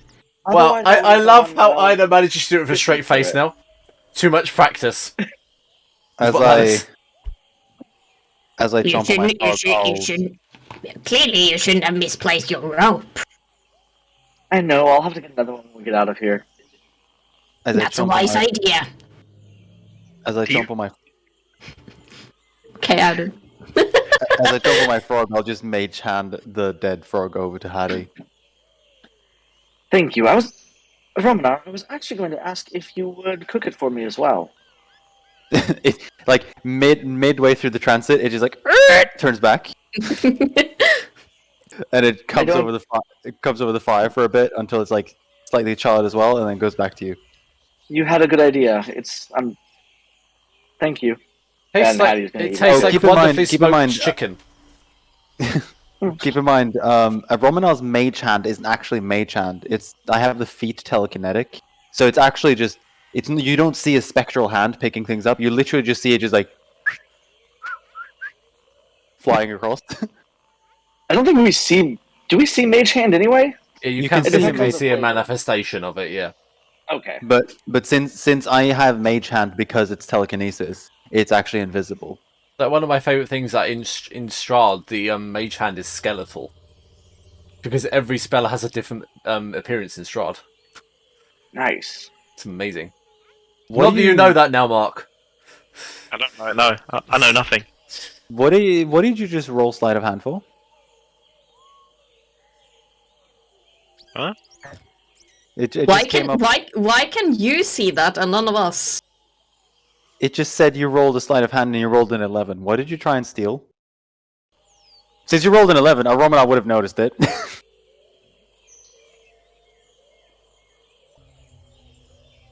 What's happening? I'm confused. What It just sleight of came up hand? on my screen that you rolled a sleight of hand and you rolled an 11. Who? Yeah, who? Tricks. Wait, me? No, Yeah. I haven't done that. She I- rolled a sleight of hand 32 minutes ago. You really Yeah, did I- not roll sleight of hand. Yeah, it's like No, Yeah, it no, came I up to me didn't. now. It just popped up to me now that you rolled an 11 for sleight of Oh, hand. well, Yeah, that's no. a long time ago. That was before we got exhaustion points. Yeah, that was 7. That came up now for me. Yeah, you, Like- you really Oh! didn't just Like roll I can that. see it in the list. I can see it in the list. It came up at 9:51 p.m. Yeah, no. She But didn't it- just but roll it- that. But it, but it I did popped up- roll.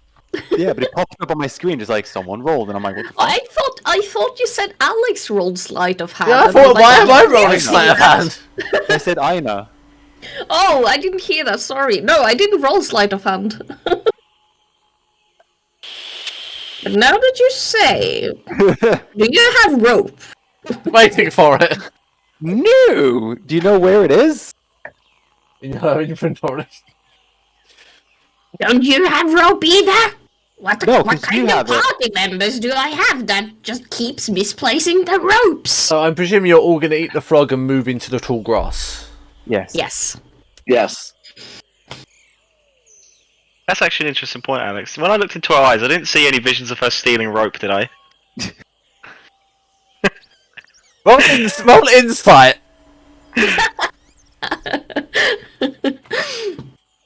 Oh, doesn't look very good. No, you didn't get any visions of her stealing rope. I don't have any ropes. Don't need rope. Inside check, inside check, inside check. Are you going to insight check that one? I'm gonna deception that. Are you really? Fuck you! You can't incite me. Jesus Oh, Christ. I guess you don't have any ropes. Fair enough. Yeah, like I said, I wonder you where guys mine are went then. You probably misplaced it. Yeah, I guess It's I guess I did. It's a okay, lot and of- I'm gonna tap a Romanar with my spectral hand because that's the only thing I can touch with my hand. So I'm just, it's okay, Romanar. We'll buy you a new rope. You could buy all the rope in the world. I don't Yeah, see the point in that. No, because you'll. I don't need to buy rope. I have no need of rope. No, she just acquires rope miraculously from nowhere. Presumably not proven. Let's be perfectly honest, as players, we all know who has all the rope. Yeah. And we all know why they don't need to buy rope. The one individual that doesn't require the purchase of rope. Is the one individual who could buy all the ropes in the world. And that keeps stealing all of the party members' rope. So where do we end up? We end up at my favorite place that I'm looking forward to right now.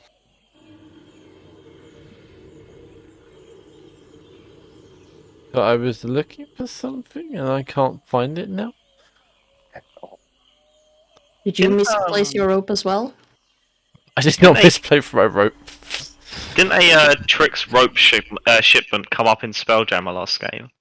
Yeah, they it did. Which I think we chucked over the side. Or stole, I can't remember. You walk into the grass. Yes.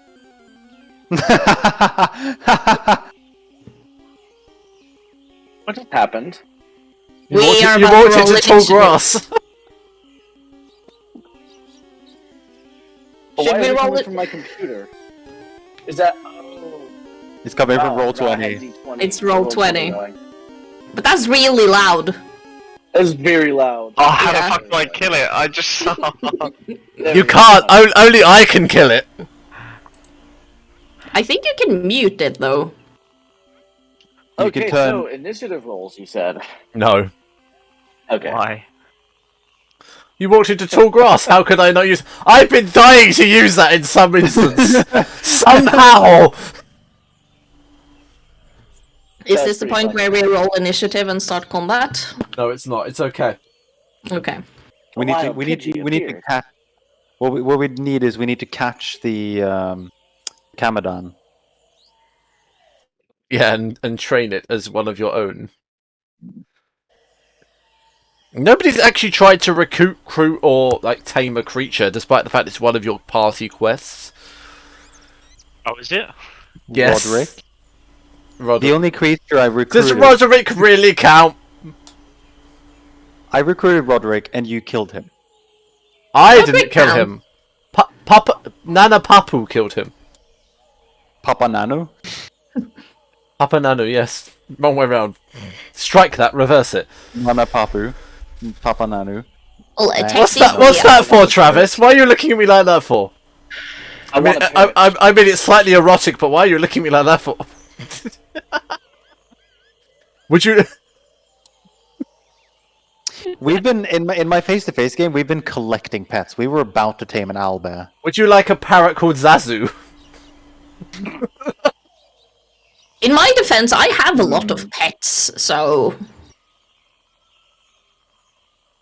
Right, moving on. We'll So- figure something out. For this, I issue a preliminary apology.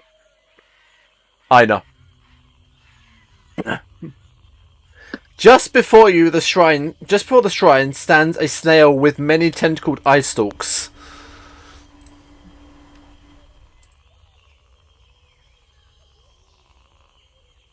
I love flail snails so much. They're great. Ironically Aina enough, hates them. these guys were actually in the temple map where you guys first met, but nobody came across them. And that's Travis's fault. Sorry. Sorry, Aina. Are you just ignoring me now? Have you muted me? So, I what's the definitely... snail do? Oh. It fails to regard you, but persists forward, passing over a 20-foot wide river of lava and further into the sulphurous clouds beyond. As Trix walks out and sees the snail, she's going to stand there paralyzed and there's just pure terror on Trix's face. Like she's seen... It's like the nightmare all over again. Like she's deadly terrified and just paralyzed in spot, not moving. Aren't you glad I didn't put snails into your nightmare? Because you put it here. So the snail one of passed them. over the lava. Yes, over 20 feet of lava. Unharmed. Hattie's gonna walk forward. Are there any rocks on the ground? Because no. this appeared to be an actual flail No. snail, right? Yeah. Okay, it wasn't the other one. No. Okay. Hank, can you carry Trix? She seems to have malfunctioned. Harry Tricks across lava, or Well, until she stops being stiff as stone. I mean, I I can help in a moment if you need to. Till the blue pills wear off. Is there any snail slime anywhere? Not that you can see. I'd No. like to go to the edge of that river of lava. How hot is it before I start, feeling like I can't go any further? It is searing hot. It doesn't take a lot to figure that out. It is actual lava hot. It's about 30,000 degrees. Well, it's a good thing Actually, hotter than lava because lava's not 30,000 degrees. I'm going to It's just plasma. I'm just gonna Yeah, go. it's literally just liquid plasma. I'm just gonna go. I think you're just gonna walk across it, or Yeah, I'm just gonna walk across it. Uh-oh. I- I Are don't... you anywhere close to Hattie? he could stand at the edge, ready to catch No, her. I'm challenging Alex on a little thing here. Would you like to share that with the rest of the party? A Romano is immune to fire. I know. Oh, wait! Does that mean Trix you won't already knows sink? that. You could sink in it though, right? And I breathe could it in. still... No, but And the thing is, drown. lava is heavier than humans. Yeah, but- If you know that like thing of like, oh, you sink into lava, like at the end of Terminator, that doesn't happen. If you fall into a river of lava, you just stay on top of it because it's liquid, yes, but it's still rock. It has a It's a cross. very you hard hit it- waterbed. Yeah, you hit it, and it's like hitting rocks because you will not penetrate lava because it still has a density and weight of a rock. It'd be like squishy rock, yeah. Yeah. Obviously, if you Yeah, move, like you said, if you it's try and walk through lava, you will fall into it. But if you just stand on it, you're not going to do anything. Because you'll break the surface tension, is what I'm inferring. You will break the surface tension of lava by moving across it. Because you Right, weigh more I'm than going- the surface tension calculated. You're going to walk across So the what lava. happens? A Romanar walks across the lava without any harm in the world. How wide across did you say the lava is? 20 feet. Can I see the other side? Oh yes, and you see a Romanar on the other side of it. Can I misty step to the other side? Wow. Fair I point. mean, it's 30 feet. I could teleport. So I like how all the other challenges are just like, yeah, fuck it, we'll do that thing. We don't get harmed by it. This time we're like, it's lava. yeah, it's 30,000-degree lava, and I see no snail slime. My reasoning was I thought the snail was immune to lava because of the slime, so he's just gonna be like, and teleport across. I think it was and because Hattie. Alex didn't give us any details about how the snail did this. It was just the snail crosses. Intentional. Trix and Hattie?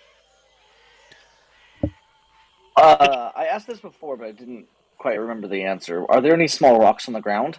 No, there are not. No? Okay. Try And that- sliding across like a snail.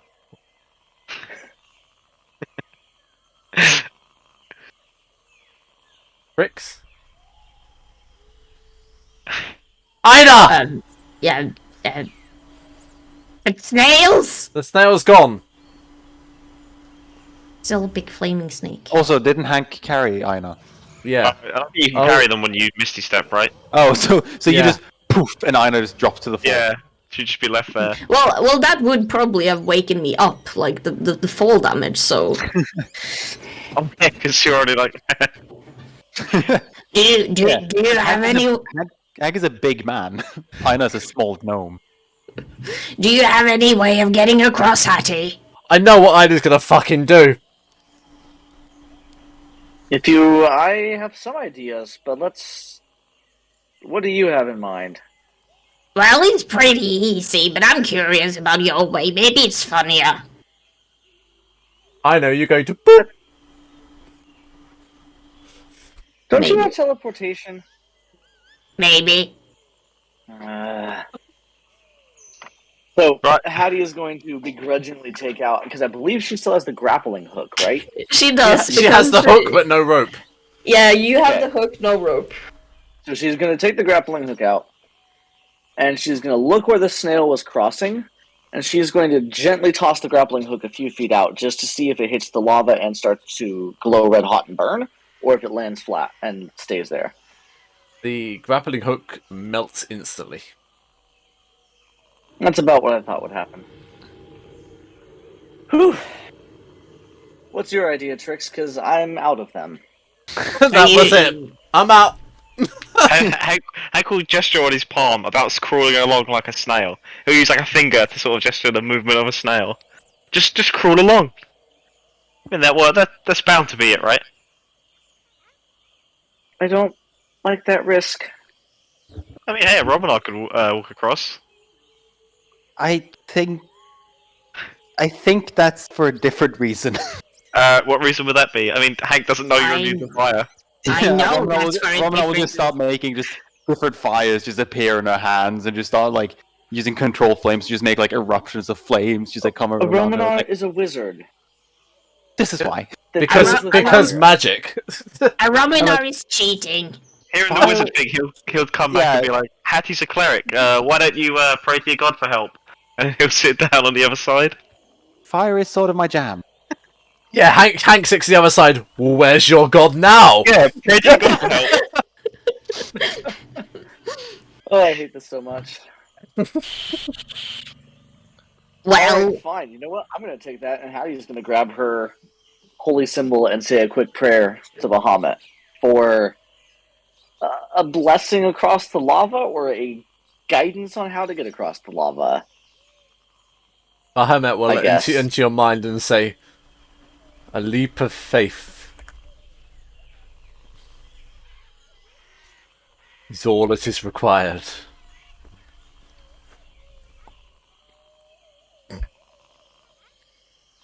All right. Even Travis is like, really? It's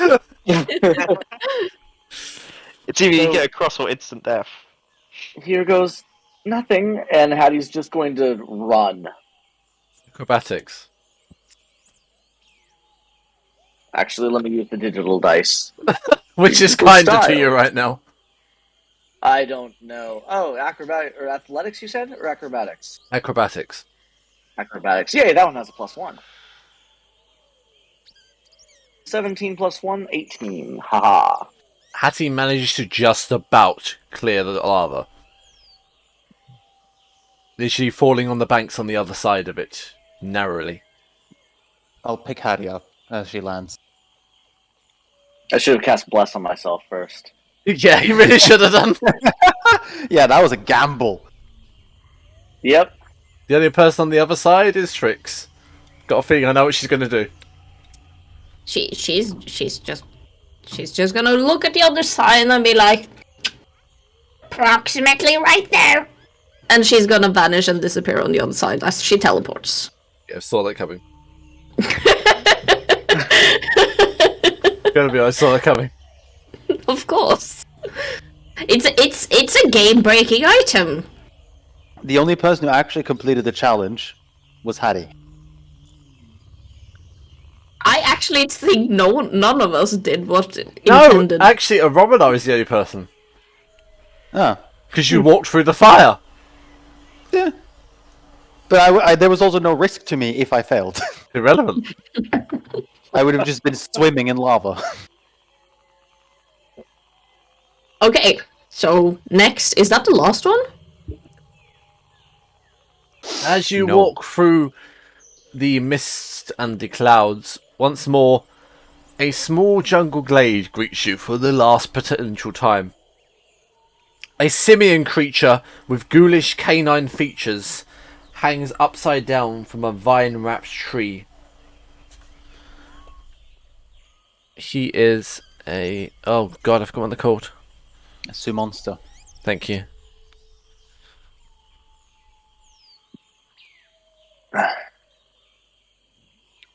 It looks exactly like this. Some nightmare fuel for you. It's an actual tree monkey. I like it better than actual monkeys. Oh, fair enough. I've been bitten by actual monkeys, so like this is a refreshing. He looks friendly. Can I have him as a pet? Oh god, Trix is going to try and tame the Sioux god. Fix, I think this is a god like everything else. So maybe you could probably be polite, and he would probably be friendly. I'm not sure you want to take a god as a pet. Why not? Well, That sounds like fun. Why not? You can put Arceus in a Pokeball. Exactly.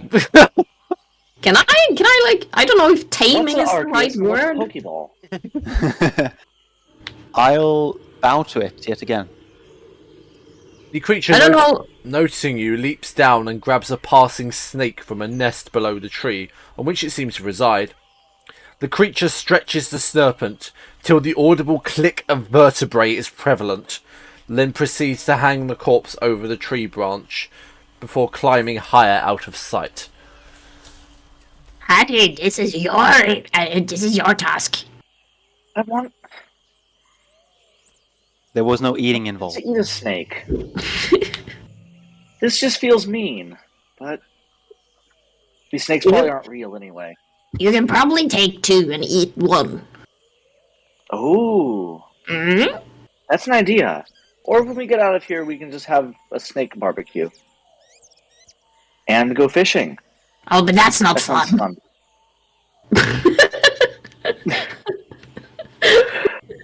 Tricks So, of that has 2 Hattie- different opinions on fun.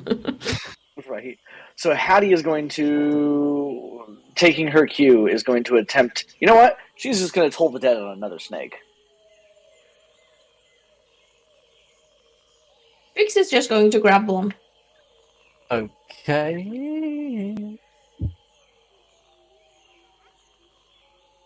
So Hattie's going to toll dead a snake. Of course it dies. Yes. And then she's going to stretch it out and snap it and Right. drape it over the tree. Strength roll, please. I'm using D20 or roll, not whatever it is.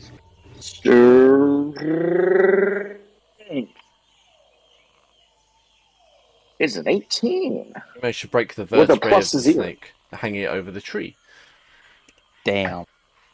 Instantly, Damn. just literally. Yep. Tricks? What were you going to do? I Yes. do apologise.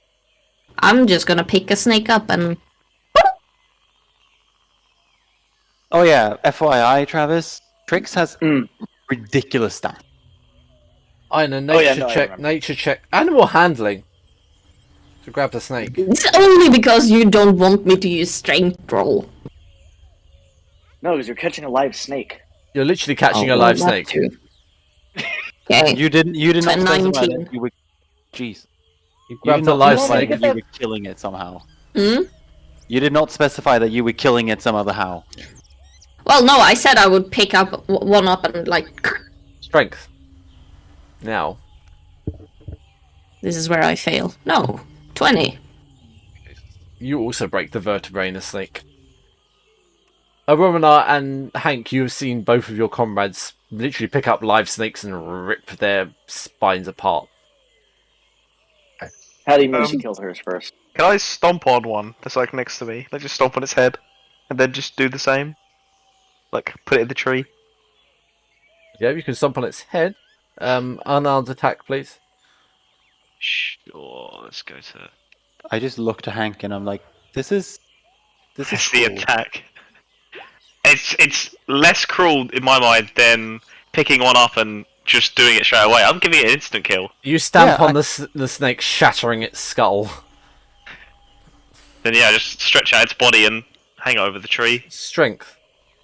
Yeah. Wait, is my snake still alive? You Roll a try 1. you try desperately to pull at the snake, but what it does is bounce back. Boing.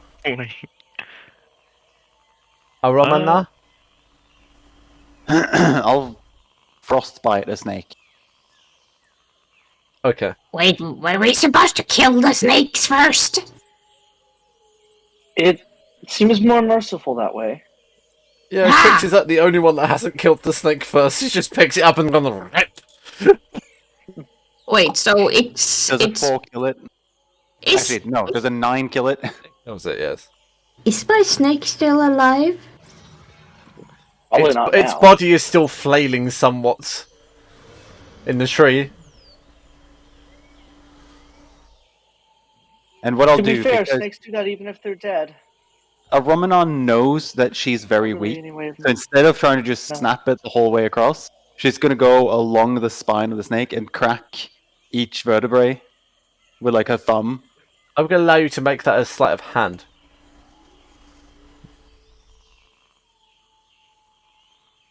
18.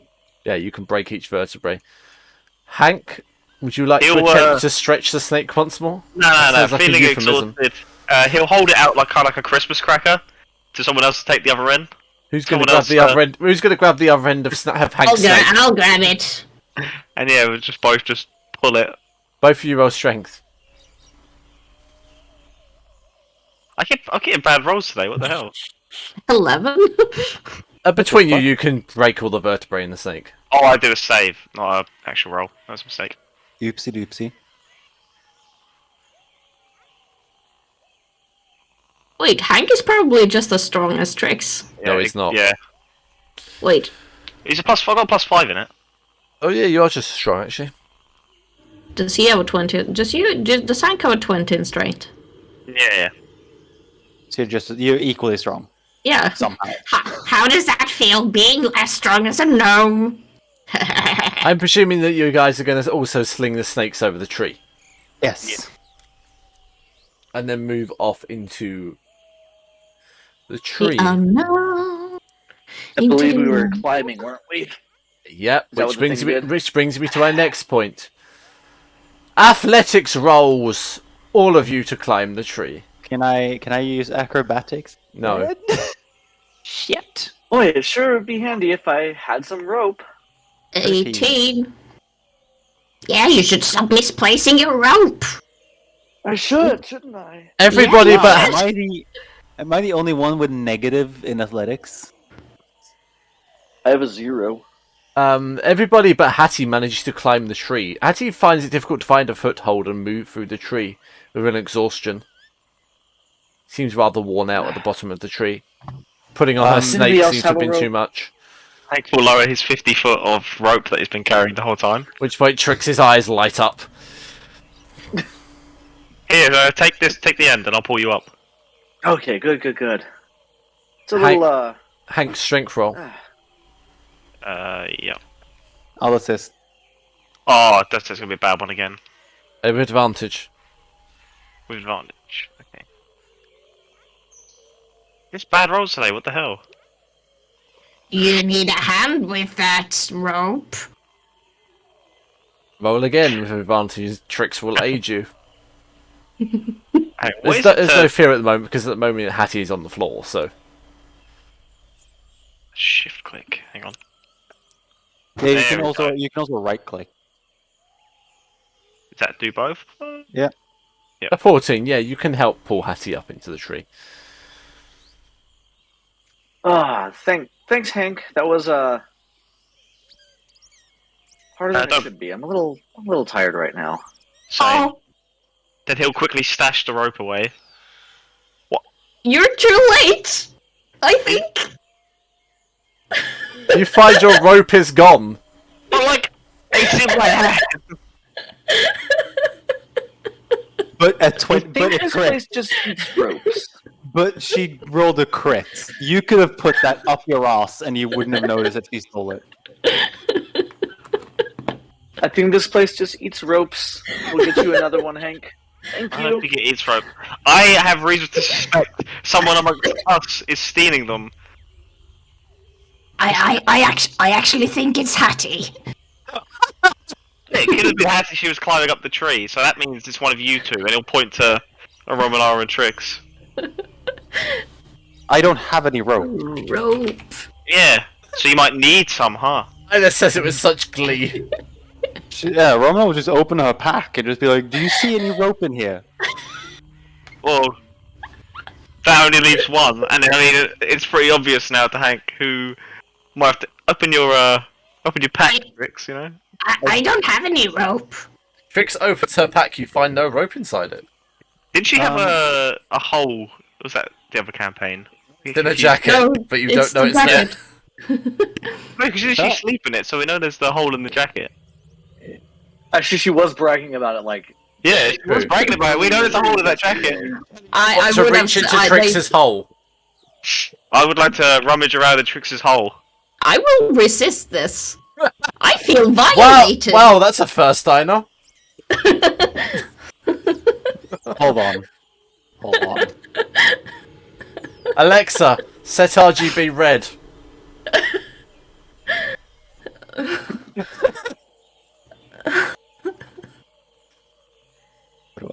for this. I will resist the violent search. Oh, I find that funny after you tried to strip Marco the other day. That you find this suddenly invasion of privacy. Yeah. I can't do anything here. Oh, I You thought I really had some can't. illusion. What would it even be to forcefully put my hand in the pocket? I was Hey, thinking, if you really wanted to touch me, you could just ask. We can find a secluded area. Tricks. Yes. Hey, You know I love you, right? We're friends. Are you propositioning party members now, love? if she's got nothing to hide, then there should be nothing wrong with me putting my hand in this pocket. Tricks, my love. You know we're good friends, yes? Yes. We Now- love you dearly. Now listen now to you- us. Now you wouldn't lie to me, right? Never. Deception. Have you been stealing Our our rope? pause 1 second. This is deception. I have no way around it. This is deception. 19. That was a bad roll. Everyone starts rolling insight. I did worse. I did worse. Okay. So did Hank. I would Thing is, never like- lie to you guys. I have no reason to think nature stole 100 feet of rope from the party so far. Like, But Tricks. Okay, Plus, so she's deceived me. 100 She's plus. deceived me on that question. But next question is Tricks. Have you been stealing rope from us? No. Deception. And likewise, insight for those who wish. Even the hat is joining the cult now. No! 17. No! Wait. I have Dark One's own luck. Are you really using Dark One's own luck on this? I've never used Dark One's luck ever. I am using Dark One's luck. Serious? Against your party. Yes. Against my party. I add a D10 to this. Oh wow, that doesn't help at all. No, it really doesn't. You fully believe that Trix is in the possession of some of your rope, at least Hank's. I would like my rope back now.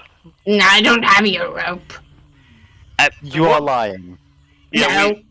Tricks, you told me I would you like to never also liked me. state this, that you are arguing in a tree that seems to be descending into the clouds about rope. Rope's important. We could use rope. I mean, Hattie just wasted a perfectly good grappling hook because they didn't have rope. Valid point. Tricks, Tricks, I think Alexa, at this set RGB point, purple.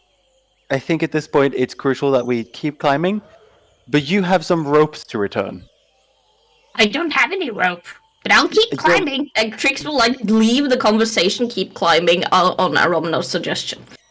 You're wrong, John. She walk away from it. It's just rope. We'll get more, but it would be nice about now to have some rope.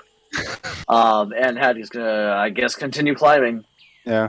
Or do we vanish yet? You continue to climb for about 10 minutes before you finally find yourself somewhere. You seem to be climbing out of the ground itself almost. Before you, at last, stands the steps of a sprawling crystal spire at the centre of Mesro. Still ensconced in vines, what glimmers of crystal remains glint in the sun with mysterious promise. Before you stands a gargantuan arched double doorway inscribed with an all-encompassing maze pattern, which seems to never end. So I think we're here. I think this is the entrance to a maze. I don't like maze. We've been in a maze for 2 days, Romanar. I think this is our destination. In that case, how about we open the door then?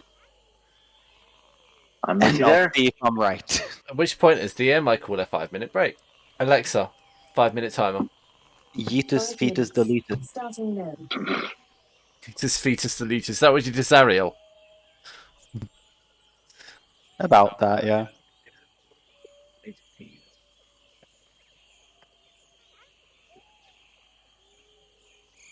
For being named all day, This supermarket sure isn't open all day.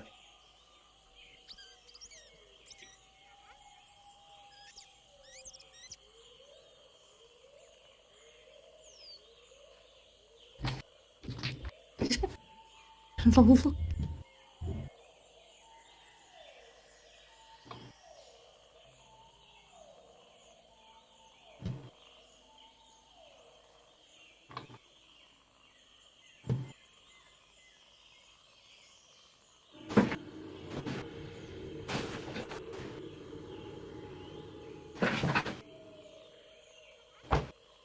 I think I know what I'm gonna get next time I sleep. That is. Zone of Truth. Yep. Yep. I'm thinking of also taking telepathic as a feat, and then mixing them together. Oh yeah. They can't even think a lie. Actually, Just would that work? if you ha- could, if you, sorry, go on. Yeah, no. If you're telepathic and you use Zone of Truth, If does that you mean that the thoughts aren't have to be the truth? Yeah, if you combo detect thoughts and Zone of Truth, surely there's no way on God's earth they could lie. Like, Yeah. because you'd know what they're thinking. Even if they choose to omit answering a question, you'd still know what they were thinking. Yeah. Actually, that's a good point. Because I did that with Argus in Strahd, that I had him use charm to make someone tell the truth, but they obviously had the ability to go, sure, I could tell you the truth, or I could just avoid the question entirely, which That's is how- not against the terms and conditions of charm. Yeah, Zone of Truth allows them to omit answering, but they can't deliberately lie. Whereas if you're detecting thoughts, you'd know that they were thinking to avoid the question. So Yeah. you'd know that they were lying or Yeah, whatever. Alex, can you answer this? If he uses detect thoughts and zone of truth at the same time, does that mean that no matter what, even if they don't say it, he can still hear the truth behind the lie in their thoughts? Yes, because you would be able to detect the evasion in their thoughts. Yes. So even thinking, you can't make a lie in thought. I might have to do that when I level up and get telepathic. I might have to do that. Unless the lie is so ingrained that the individual believes it to be true. Yeah, Right. but then Are you That going would- to that would be use? sort of- Are you going to use that on tricks? I might do. Yeah, I might have to get. There's also someone else I want to use telepathy on, just out of interest. Someone that Hank has suspicions about. I dare you to use it on tricks. An interesting question. I'm not super familiar with telepathy. Is it or the feat that you're talking about? Is it a concentration spell, or is it like an innate ability? Telepathy basically says you get +1 to charisma. You then can speak into someone's mind for free. So I could like telepathically say to you something, but you can't reply. But you get to cast detect thoughts at will once per long rest, or you can cast it with a spell slot if you have spell slots that are able to cast. You get like And one is free. So go on. detect thoughts concentration? I'm actually Because not Zone of sure. Truth, I believe, is concentration as well. No, They no both truth are. is concentration. Yes. They both are, then yeah, that ruins it. But if not, I think detect Let's thoughts is better than see. Zone of Truth anyway. But I think if Concentration. They're both yeah, no, concentration spells. Yeah. So unless you have An I think there's a individual feat that lets additionally. you double concentration. Yeah, there is, but I never use it. Yeah, it would be really, really specific. But if you're telepathic though, if he takes the feat telepathic, it's sort of like I have telekinesis, so I can control a mage hand as a third member. It's not an action to use a mage hand. Everything it's a free action to use the mage hand for me. But Yeah, if you're telepathic, does that then mean that it's not even because telepathic is a feat in itself? Does that mean that you can use detect thoughts without making the action concentration or anything? No, it specifically you still said have you to can use detect cast thoughts it. as concentration. It still is concentration, even if Yes. you're telepathic. Yes. Still Okay. think you can technically get what you need with detect thoughts, but detect thoughts is better than Zone of Truth, right? Because you can see their thought process. Yeah, Zone of Truth, you can still avoid answering the question Yeah, I correctly. think Alexa, better. stop. So I think technically, you'd only need detect thoughts and then interrogate them. Yeah, I think the better combo is actually detect thoughts and charm person, because with charm person you can get them to tell you something, they can still, with even though they're charmed, they can make the choice to avoid the question, because although they'd want to tell you exactly what you're asking for, they have some amount of control. But then you have detect. Yeah, they are thought. friendly towards you. Yeah, but then you have detect thoughts, which would incline you to get the answer you were looking for anyway. Or command person. That would be a pretty good combo. Or friends. Or friends. Or potentially... Well, we're already friends, so you don't even need to charm tricks. You just need it to tell you the truth, and then you do use detect thoughts to detect the lie. Yeah, but Trix isn't necessarily always lying, because she doesn't necessarily know better. I mean, saying that you didn't take someone's rope when you clearly took someone's rope is a lie. Yeah. Like, But I didn't take any rope. Hank is seething right now.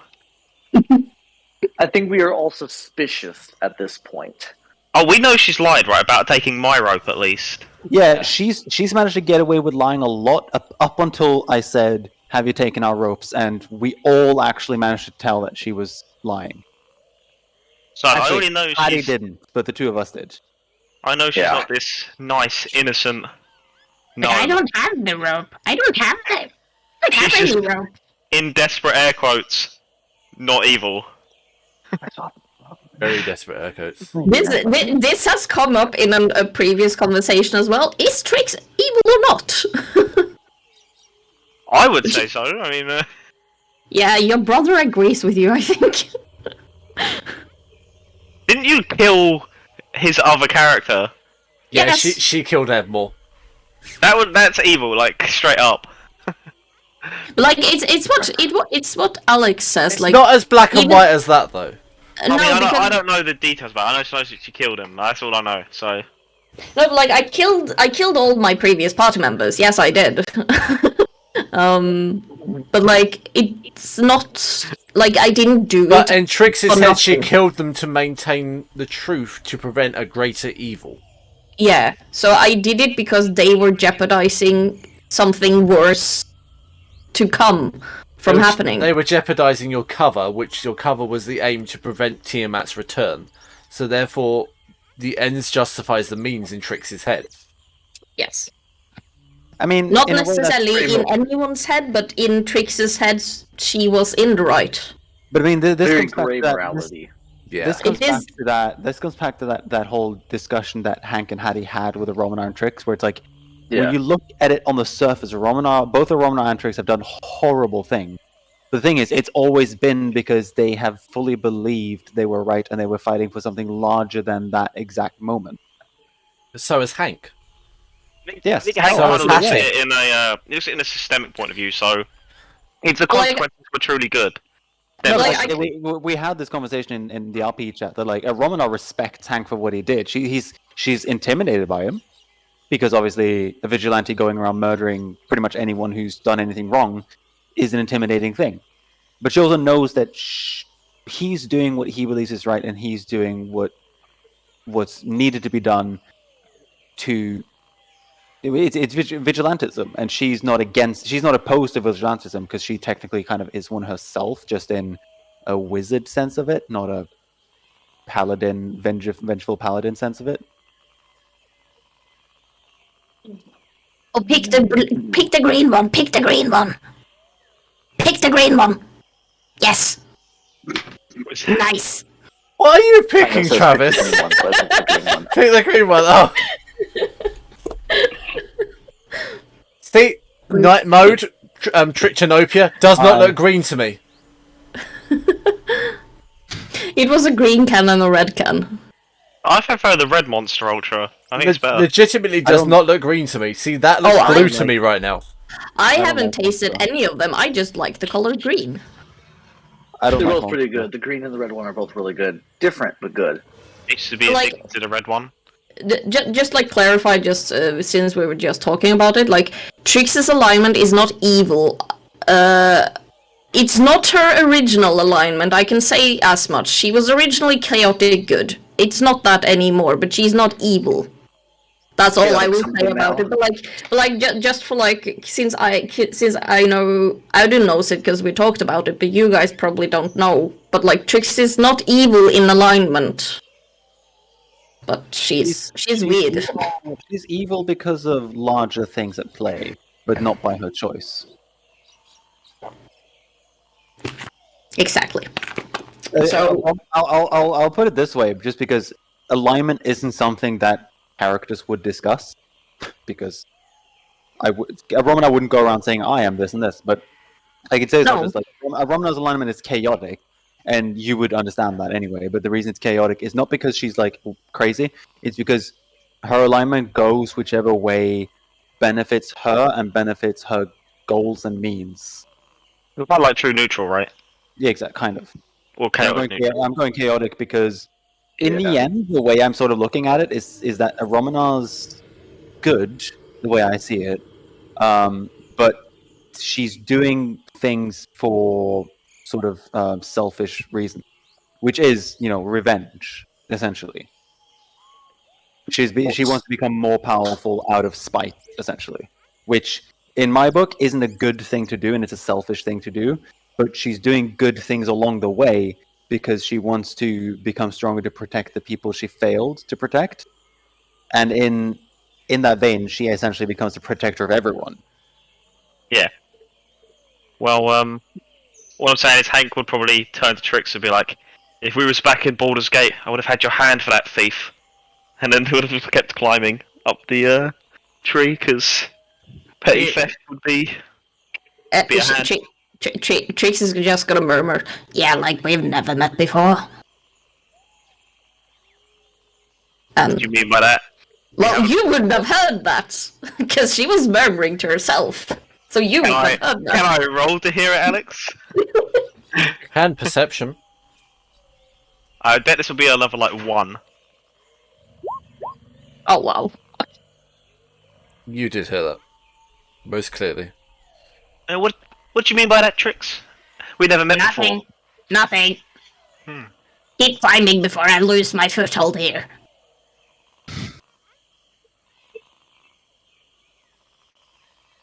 All of this, like, compounded together with the looking into your eyes earlier, is painting a little picture. Though you know she's not evil, you know she's innocent. Innocent. Then again, someone that steals for necessity is not evil, but Hank would still cut the hand off. I think realistically, Hank would be very confused about Trix.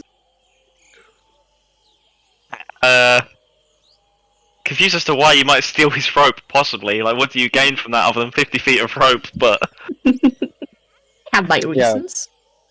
it's not even worth that much.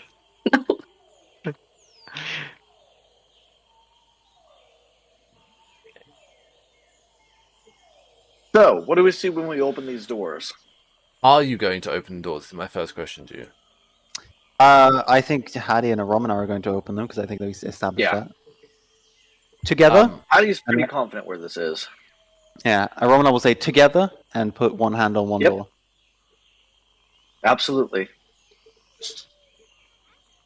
And she'll look into the room, looking at Hank and Trix. Before you stands a long hallway decorated with glossy black stone statues and pillars on the both sides. The statues depict the individuals you saw in your vision clad in golden armour. They seem to be idolised in a manner as guardians of the city. The statues include 7 individuals you saw.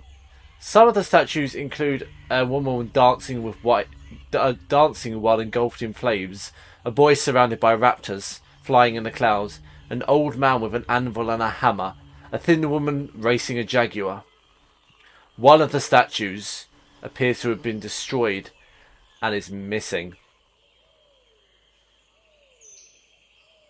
I think we are nearing our destination. Do you remember seeing the symbol of Uktau?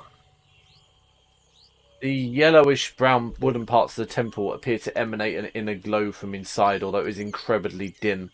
The black walls are constructed out of inlaid panels that are carved with images of people within a labyrinth of vines and plants, with dinosaurs, pools of water, and fountains greeting various maze bends.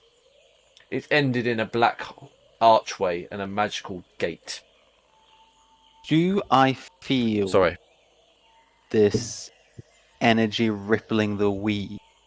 You feel it's In the- incredibly close. It was almost excruciatingly painful. Yeah, so like regarding this. Okay, so it's here, is what I get the sense of. Cool. You said one of the statues are missing. Yes. Sorry, Would we know? can you say what sorry. Would we know what or how the missing statue would look like? No, it's just missing. Okay, Sorry. so like it's not like a pattern from like the. No, there is Okay. there is a pattern of statues, but one statue is completely absent. Okay. Yeah, could you describe the statues again, please?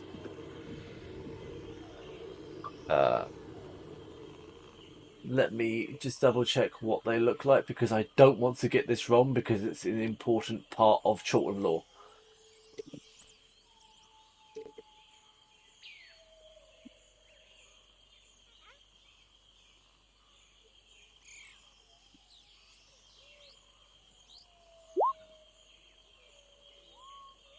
Who are you hitting? I'm just showing off that my unarmed strike is a flat 0. That's pretty funny. It's very funny.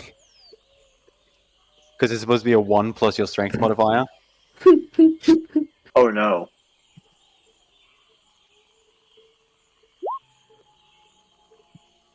No, that's not my attack roll. That's my actual unarmed. Yeah, there you go. Yeah, Hanks is a flat 6. I guess Trix's would also be a flat 6. Oh yeah, it would Yeah. be. One of the individual statues seems to be the golden edifice of the perfect human wearing a crown. Okay, I think we've seen that before, yeah? Another seems to be in golden armor again, but wears no crown. And let me double check. Yeah, I think the rest of them are.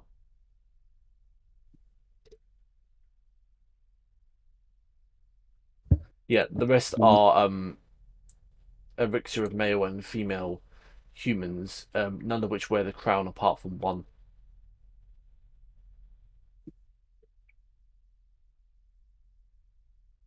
Okay. Oh. I think I would just like to proceed through the hallway carefully. I'll see if there's bye Travis. I'll see if there's writing on the plinths at the base of the statue or something like that. Each statue seems to have its own cuneiform at the bottom Okay. in a Is there a language you lot? can't understand. Because I was going to say, is there a lot of writing, or can I understand it? But It in is that a case, small name. is it related to any scripture I can understand? No, I'm afraid. I understand Abyssal, Celestial, Common, Elvish, Grung, and Wrathlight. I'm afraid not. Okay. So I'll just proceed carefully down the hallway, not really minding statues too much, other than, respectfully looking upon them. How do you cast Detect Magic? Cast Detect Magic. Correct. You are met by blinding light temporarily as you cast the spell. You believe this is Like either everything is... yeah, like flashbang. Okay. You believe Can either I- it is a reaction to the spell or your spell failed to some extent. Can I tell that she just did this? Yes, it's a somatic component, so yes. I Just- turn to Hattie. yeah. I tell her, there's a enormous ripple in the weave of magical energy coming from this spire, and we are very close to the source of it. I need to find out what it is. I had just gathered as much, but that does explain a few things. This, I just tried to detect what was going on here, and let's just say there's a lot going on here. You were blinded, weren't you? A little bit. I Lead the way, Romanar. So is a I- Romanar, can a Romanar sort of sense the weave at this point? Yes. Just based on the quest you've given me. Yes. Okay, so I don't really need to cast detect magic. I just sort of have a very, very vague sense of it. Yes. I know what you're going to ask. I want to cast detect evil. It's not a bad shout. You do not detect evil.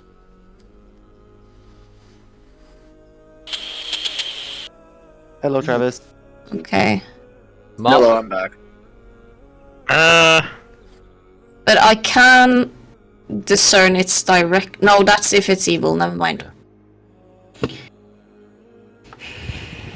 Mark. That was What from would you the like book, to by do? the way. Oh no, I don't think divine sense would help in this instance because they're not celestial fiend or undead. You try it. Sure, I'll give it a go. You sense a god.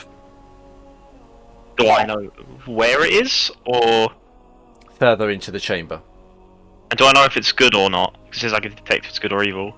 You believe it is neutral. Okay. I sense a divine being further in. I think we should see what it wants. I'd never You're right. considered. I never considered the usefulness of having people of holy understanding with me, but that does enlighten me somewhat. I'll Yes, just keep pressing on. Hattie's gonna be following.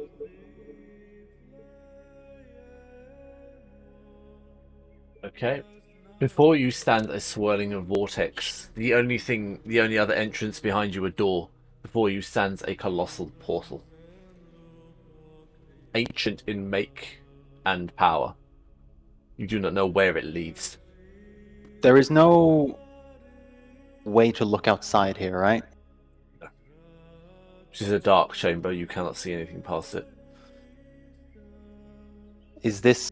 Can I sense that this source of magical energy is coming from within the portal, or is it within the room? It's within the Or is it- building. So it's not coming from the portal. No. Not necessarily. Is it possible to see anything through the portal, or is it sort of opaque? You cannot see through the portal.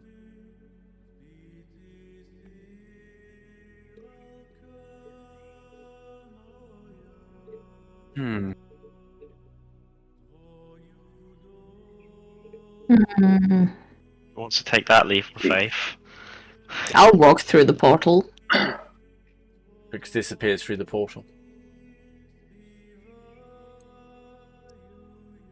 Ah, I don't I really think- want to...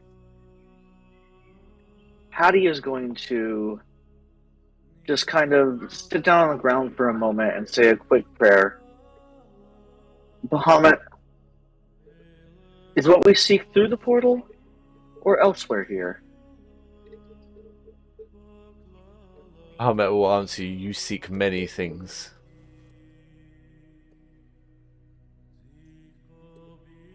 This is true. Because we seek Uktau and a way to undo the curse. Is either of those through the portal?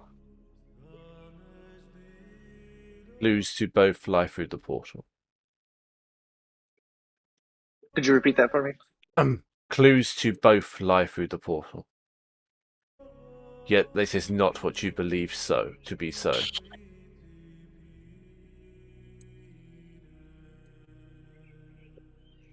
Clues to both lie through the portal. So through the portal I should go. Oh, the hermit will also tell you one of the great lies of your kind lies within. One of the great lies? Yes. Okay. I will step through the portal. You also step through the portal. By the way, is Hattie speaking her prayers in common? Sometimes. Is it the other language most of the time? I don't believe you'd be using the other language because it's too Probably not. circumspect. Yeah. Hank? he'll just sort of shrug him in fuck it, why not? And he'll walk through as if everyone else is doing it. Yeah. There's not. You said there's no other exit to the room, right? Other than the door we came in from. Indeed. Yeah.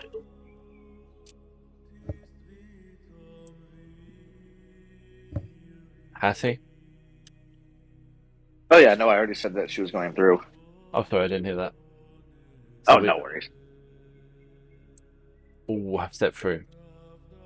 No, this is the point where we're just like, haha, fuck tricks and don't go through the portal. Just turn back, head back out. It does have a Leave Chult and go back to Baldur's Gate. Yeah. You Just go back. arrive in a gilded chamber, surrounded by beautiful stained glass windows that once showed the light of day, but have since been damaged and cold. There lays a Mazeric design map on the floor, which seems still. The only other point of reference in this chamber is a gilded throne surrounded by beautifully intricate designs of the strange creatures of chult and leaves, atop which sits a dusty crown. Why do I feel like Ubtal's missing in this picture? Because he should be here.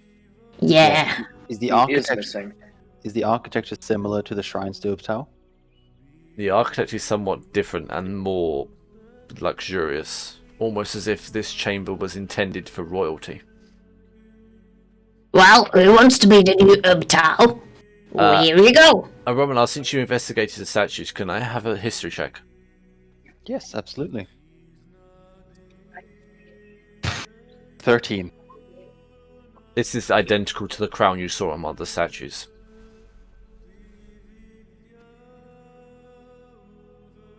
Guessing by the fact that those depicted, the heroes and gods of Chult.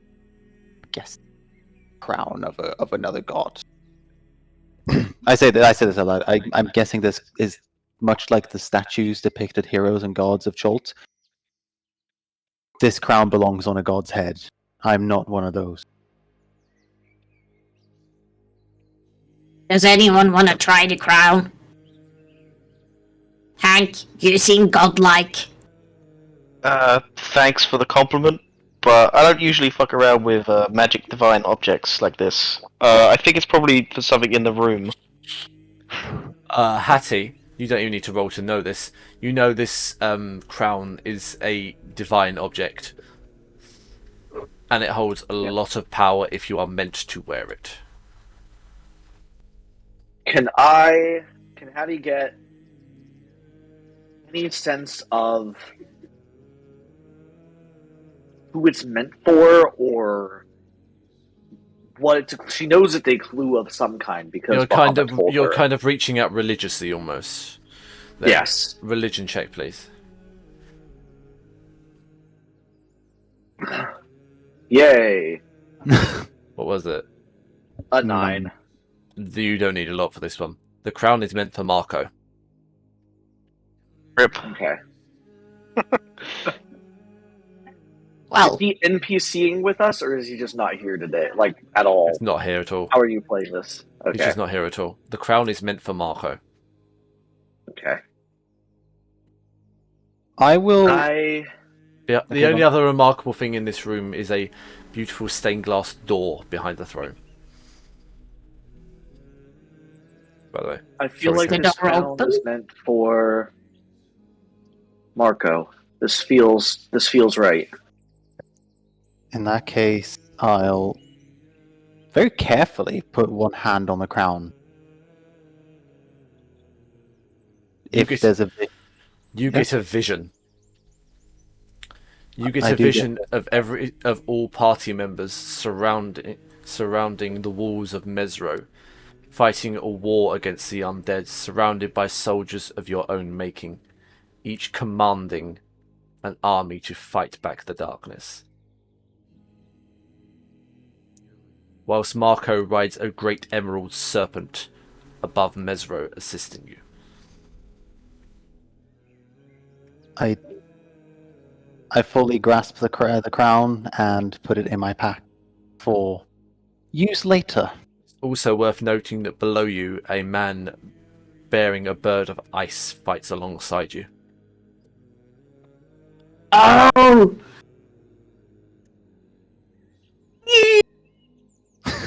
I know who that is. It's not your vision. No, I know! But I know who that is!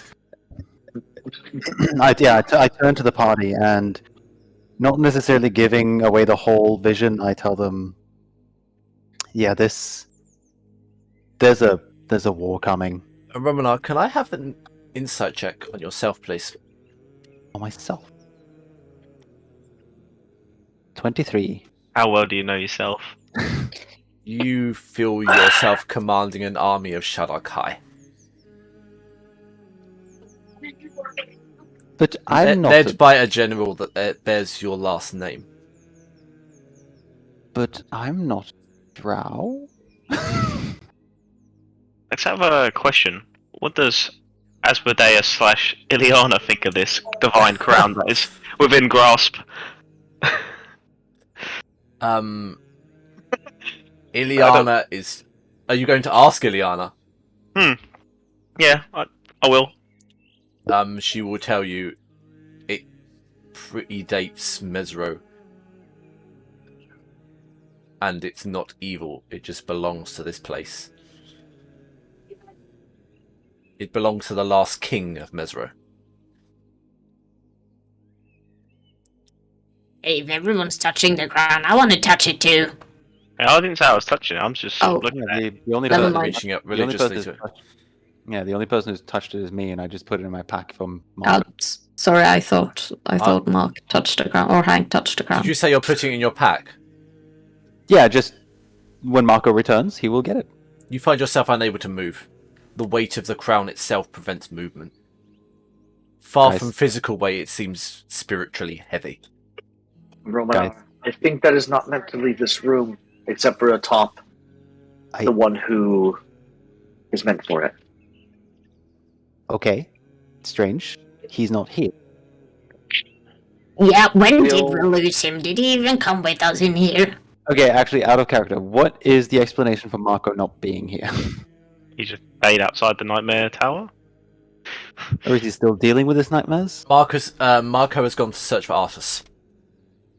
For Artus. Artus. okay. All right, I will take the He crown said back he out would of my meet you pack. at Mesro. Okay, I'll take the crown back out of my pack. Place it back on the throne. You feel much lighter now you've unburdened yourself of this. All right, I guess Marco will return here for this. It has been hopefully. here for many years. It'll be here when we come back. Now the way I sense the weave is the same energy present in this room. It is closer, but it's not this room. Right. Hattie, you know about historical things. You know that this crown has existed since minus 637 DR. 637 DR, okay. I'm actually going to write that down, because it might be vaguely important. Actually, I need to write something down, and that is that thing you just said about the general. Can I inspect the throne? You can inspect the throne. What would you like to inspect about it? Well, I assume it's the throne of the king. But like, is it like any markings or any? Just feel something. The throne Energy. seems like an ordinary throne, but it seems to be somehow connected to the maze on the floor. The throne also depicts the strange Chawinga creatures and all of the odd animal creatures you saw in the visions. Oh, it's the beef jerky, guys.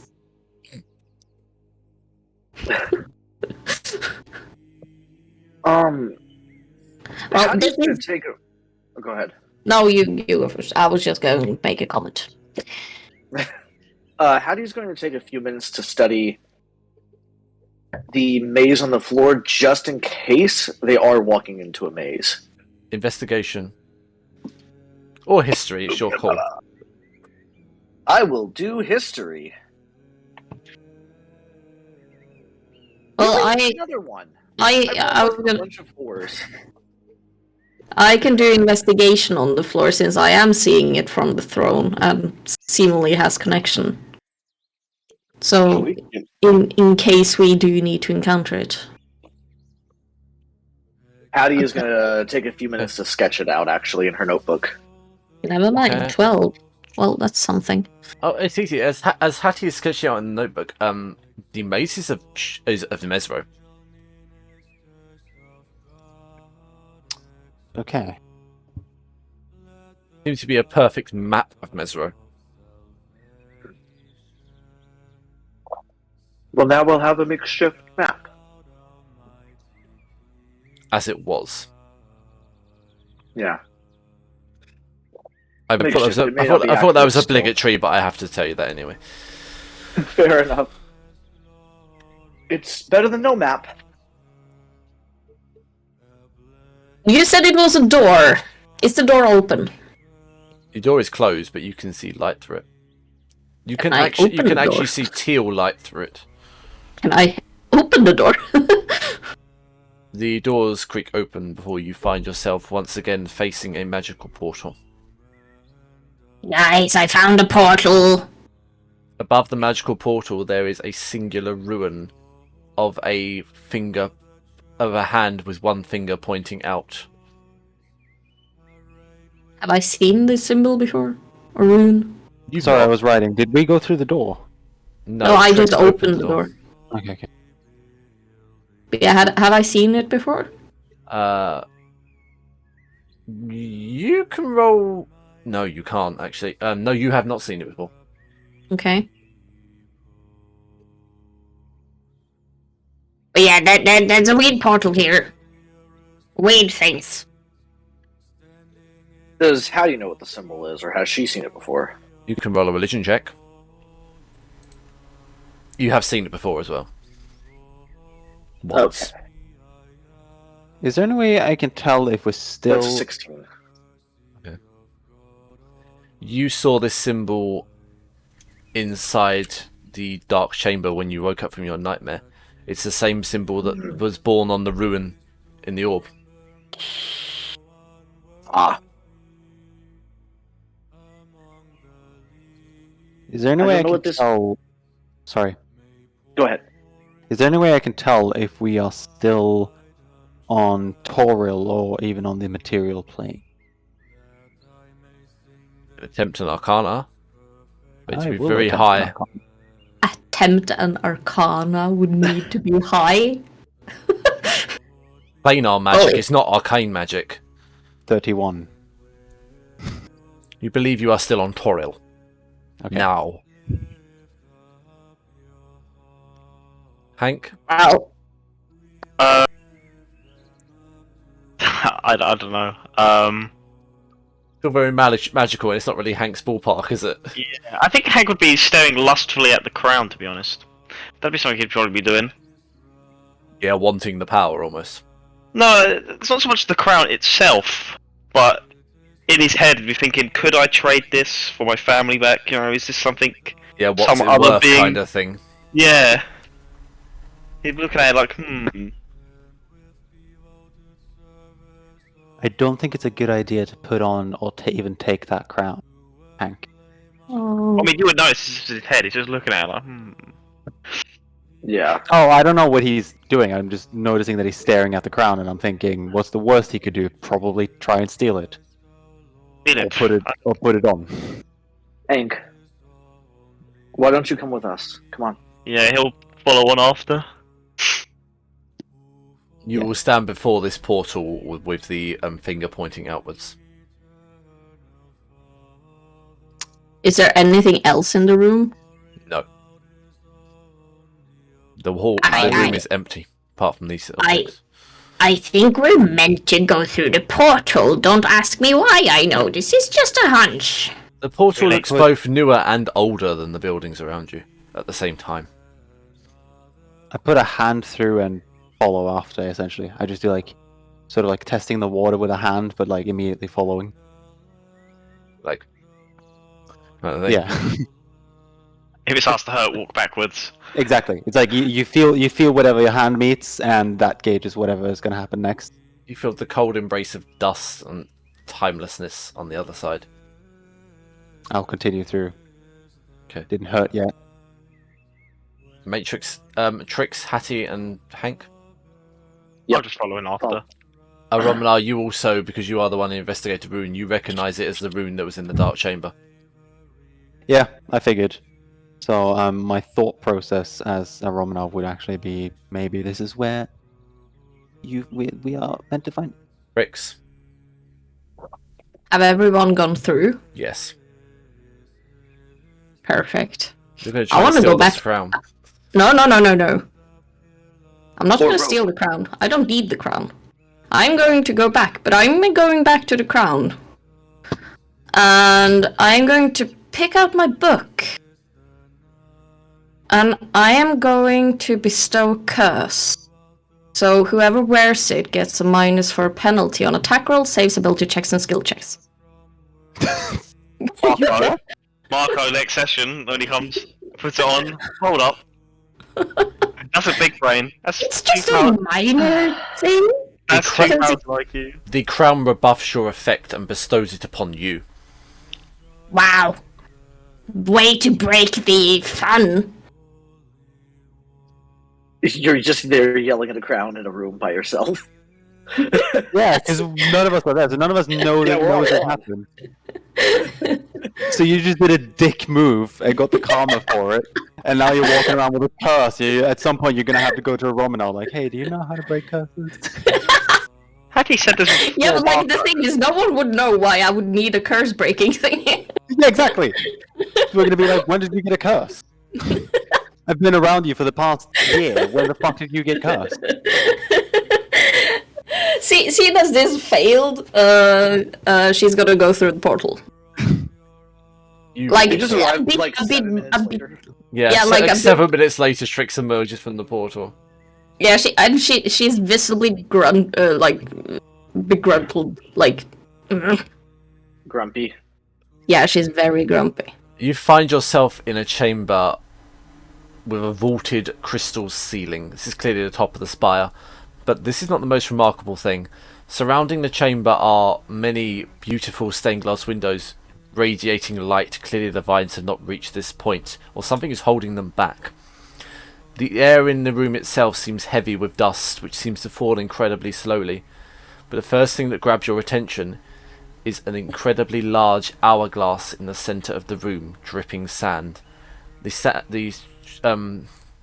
grains of sand seem to be running out, but beside it, Trix, is an old man in a cloak with a staff, haggard and clutching onto the hourglass, with Ciao. long white hair. How tall is this man? He is 9 feet tall. Oh, never mind. It's not Not tall. this man. Do I recognize him? No. Do I recognize him? No. Does anyone recognize him? No. Hello.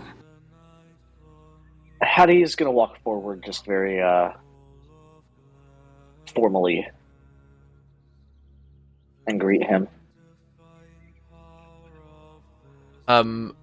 Hank, you get the extortionate sense that this is the god.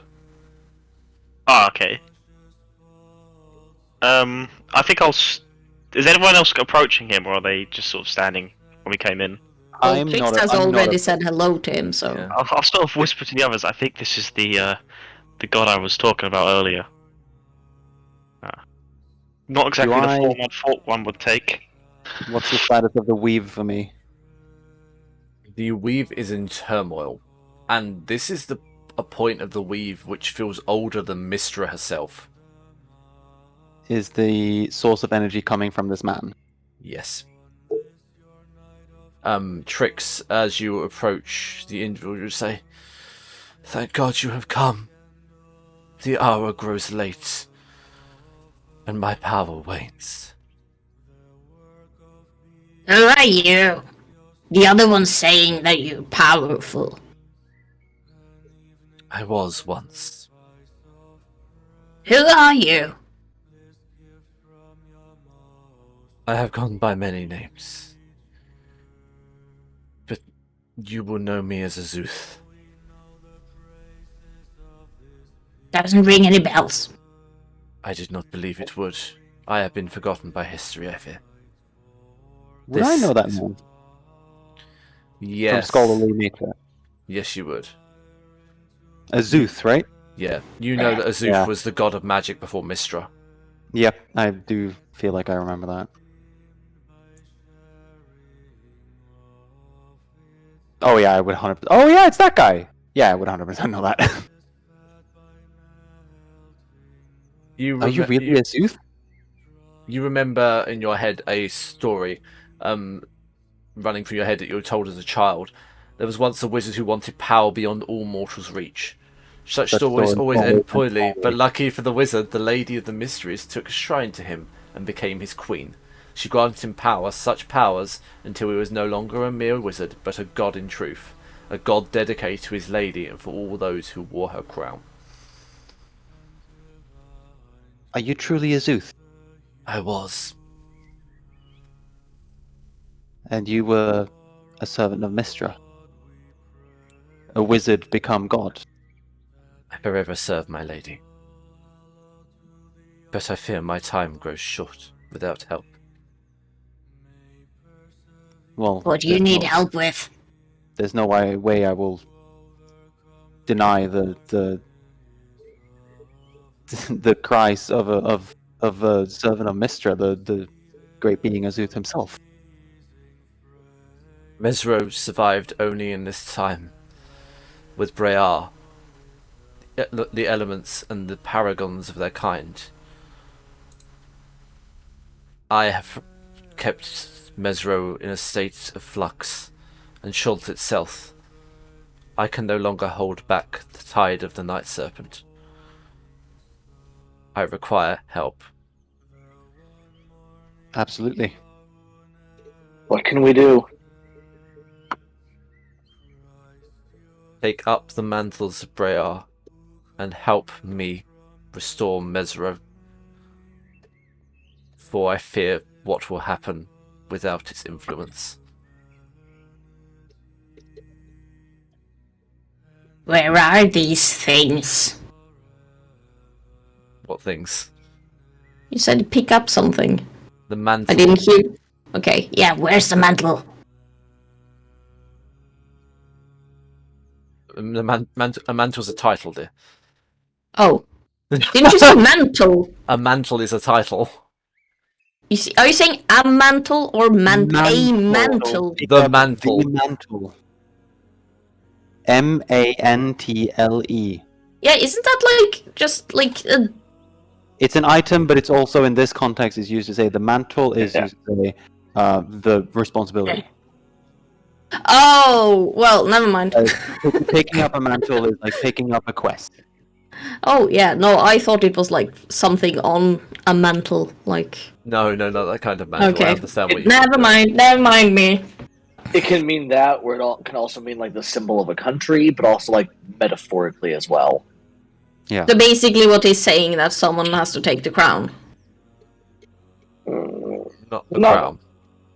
Not necessarily, yeah. His mantle, right? Or The mantle of the Brear. Yep.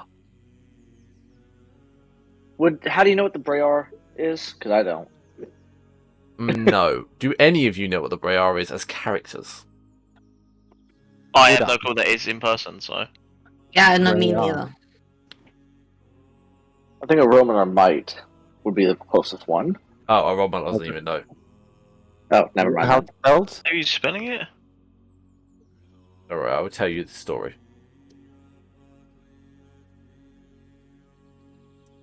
But how do you say it? How do you spell it? I need to check how to spell it, because it's a really weird spelling that I always get wrong.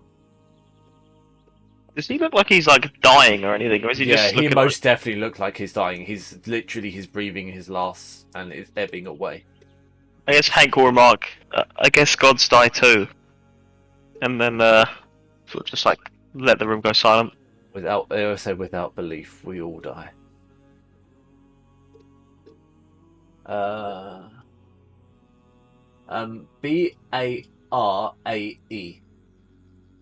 B-A-R-A. The Bara or the Bayar, whichever one you go with. Array. B-A-R-A-E. Yes. Huh?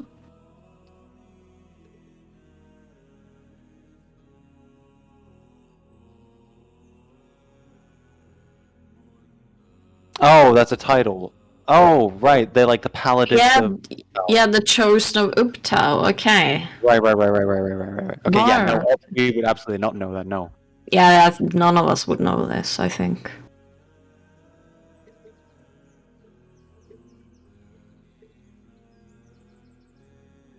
Oh, Bara and Barre is the plural. Oh, am I saying it This- wrong? It's Bara. Oh, I see. Yeah, Bara is like the power, but I think like a collective Bara is Beret. Yeah. The beret with the 7 chosen of Uptau. Okay, yeah. No, we Mm. wouldn't know that because we know nothing about Uptau. Now he's not this. He's not dead, is he? Right now. No, No, not he that we hasn't know. died yet.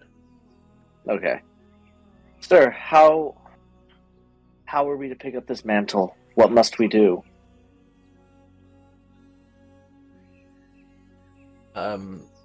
He will point to five thrones around the edge of the room.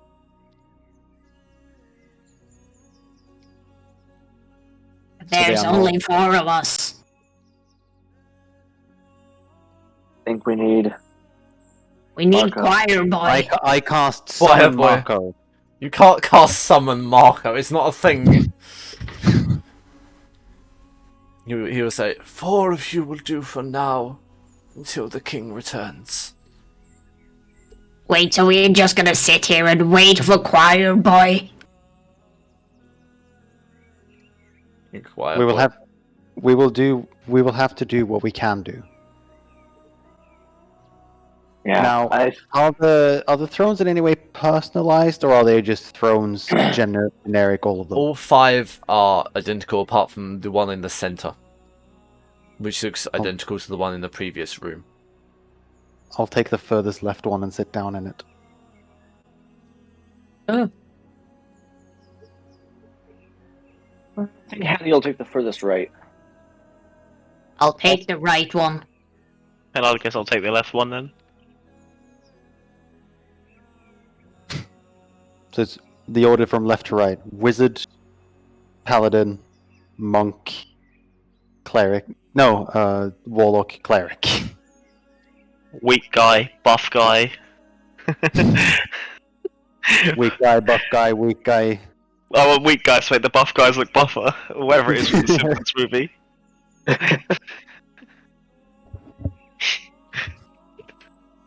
Out of curiosity, Alex, like out of character, can we even do shit without Marco here now? Yeah, you can. I'm just going to have to carry on without him. I might have to recrown one of you as the King of Mesra if he doesn't turn up. Which messes up everything I've written, but there we go. Or there would just be an absent King of Mesra. It's also worth noting. It's also worth noting that as a DM, this is not elevating a player above anyone else because you're all just as important. If he doesn't show Yeah, up. no, I understand, because story-wise, this makes sense. Absolutely. Yeah. Because Marco has had an actual connection to Uptau this whole time, and it's not that he's more important. It's just that the one that speaks to Uptau the best is Marco, and that's always made sense to me.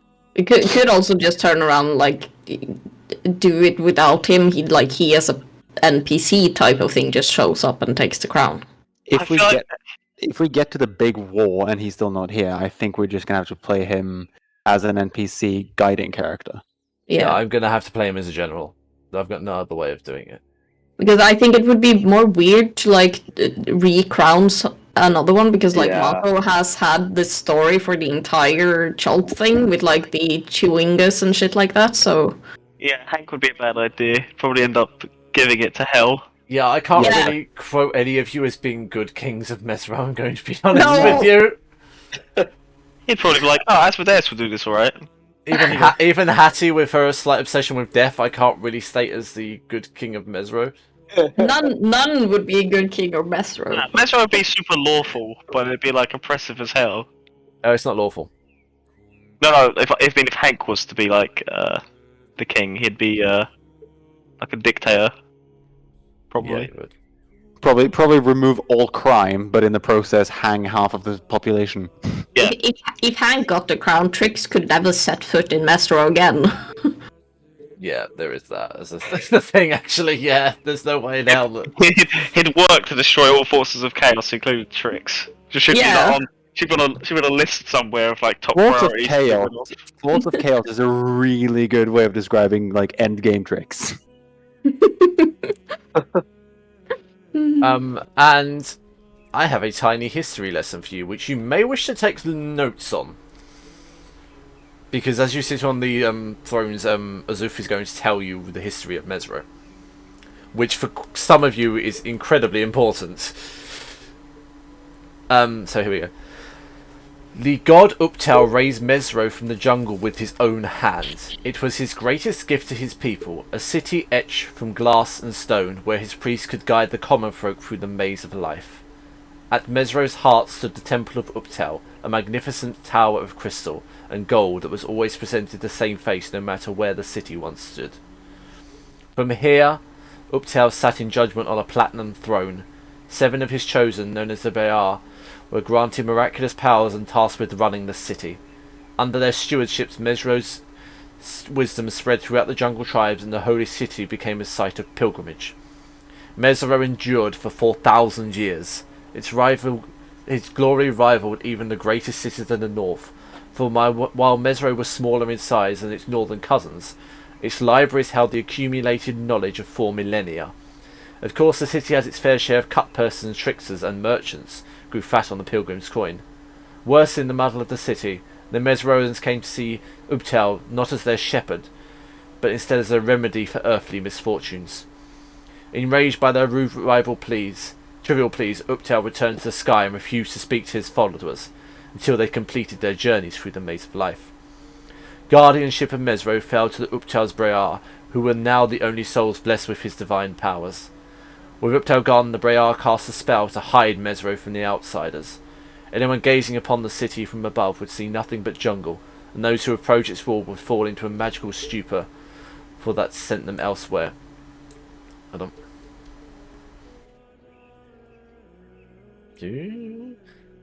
For 500 years, only those whom the Brayar chose to meet with were allowed entry.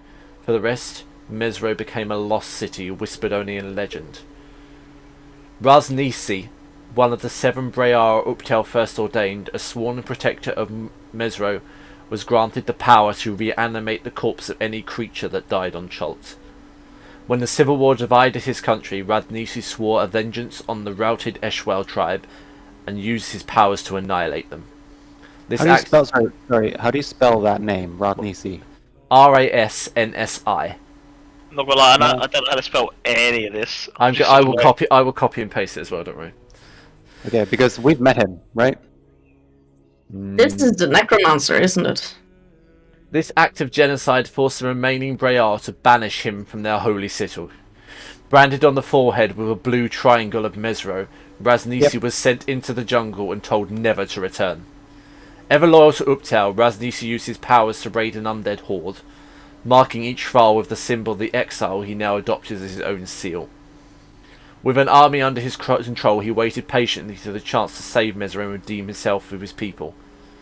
The chance came in 1363 DR, when Caverin Ebon Hand of the Cult of Frost penetrated Mesro's magical protections, and then an army of Batiri goblins against the city. Raznisi's forces acted swiftly and played a pivotal role in saving Mesro from oblivion. Following the attack, the surviving Brayar chose to lift the magical veil over Mesro so its citizens could aid their pillaged countrymen. For a few brief decades, Mesro returned to the world and became a haven for those exploring the jungle. All but Raznisi were granted entry to the lost city. Necromancer returned to the jungle, where he built a moving palace on the backs of 12 giant skeletal tortoises. As the years rolled by, he gathered his undead forces for an assault on Mesro.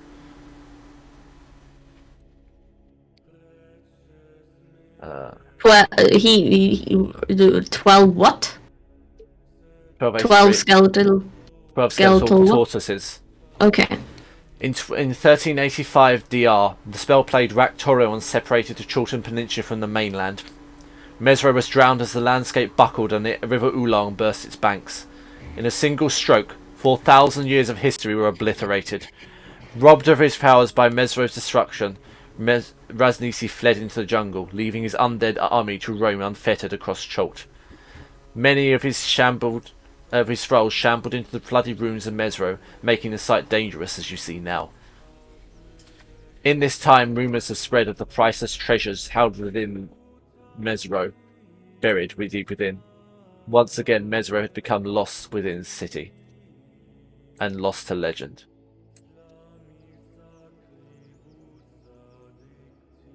So, Rasnisi is the necromancer. He's So- the one so- who's so- got, he's the one who's got Roderick. So, yeah, Roderick. Did you say you're gonna paste that, Alex, somewhere? Yeah. Okay, because I have no clue how to spell half the things in it, and it's just easier. If No, I just copy it. I completely and utterly understand that. Yeah, you were like, you should start taking notes. I got about 2 sentences in, and you were about 16 sentences ahead of me. I'm so glad I can write fast because I got all of the important points. I wrote a wrote bit of it in like Hank. I just wrote like City, 7,000 years, Platinum Throne. Yeah, that's kind of how I wrote as well. I just wrote paragraphs of.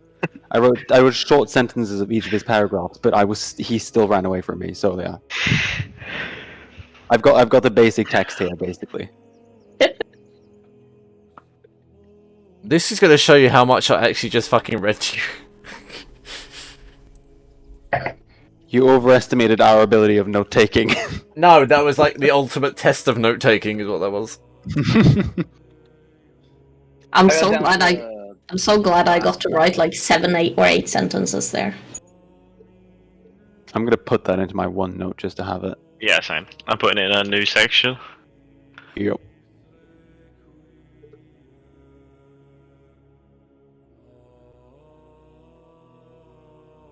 Why is that paragraph so weird? I think that's an appropriate time to finish today's session. I think so. Because that is a lot to digest as well. Yes. Now for the important part. Oh, so my storytelling's not XP the do we get important for part, the E9? fucking XP's the important part. No, this was amazing though. This was actually a really, really good session for story. Yeah.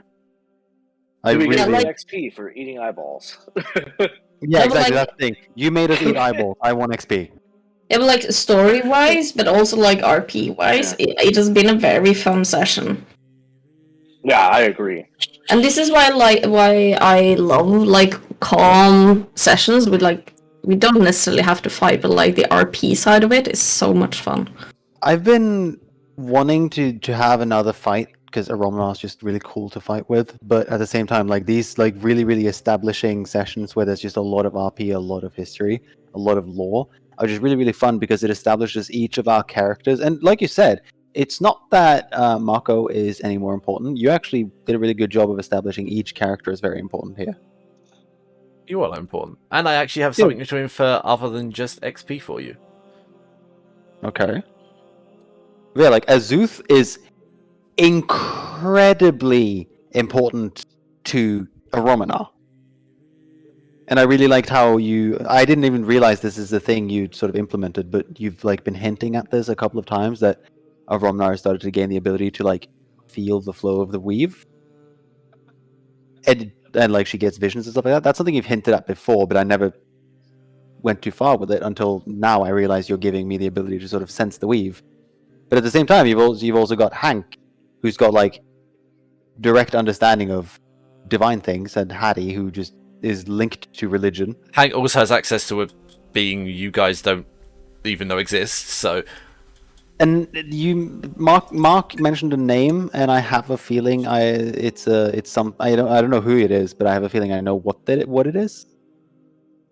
Ileana. Yeah. But yeah, no, like you do a good job of establishing everyone as important, and like I said, it makes sense that Marco would be like the new god king of. Yeah, Mesra. but there's always the worry that if you make someone king, the others feel like they're less important. No, but like no. the like I feel like the reasoning is like because this is such a holy thing, and the most holy and like good character out of the five of us is Marco. It's also Like, the point not that all- 'cause you're going to. Like, the whole crux of this is you're going to war.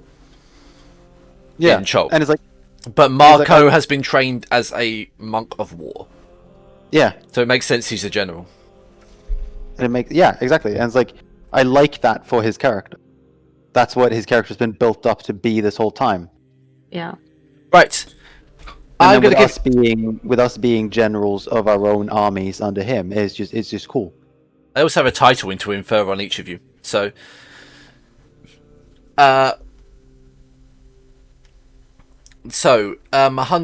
1,100 XP for each of you.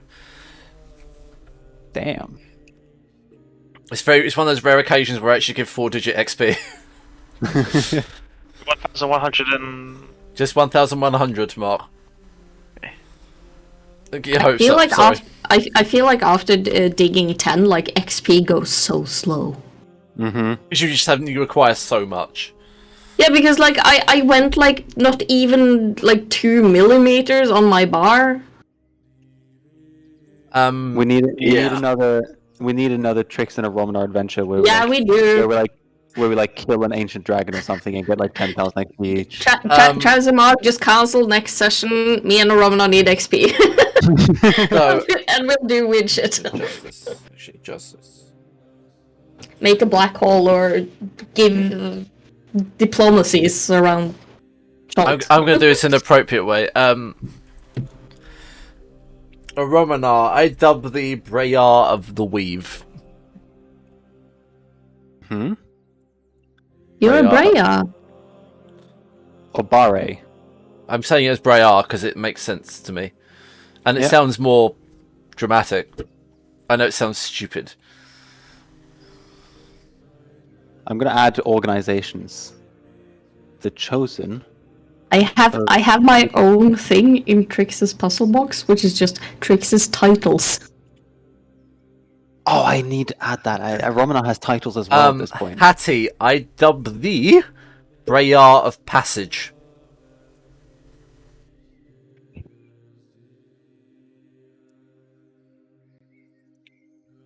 Hank, Brayar of Justice. Oh yeah. Appropriate for you. Trix, Brayar of the Forbidden.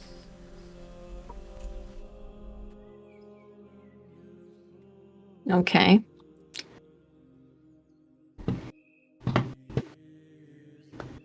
Marco's will be Brayar of Mesro, but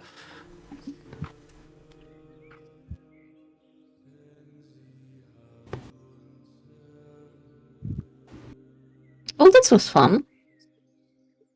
Yeah. you have Oh, a maybe title. maybe I shouldn't put the title above my alias.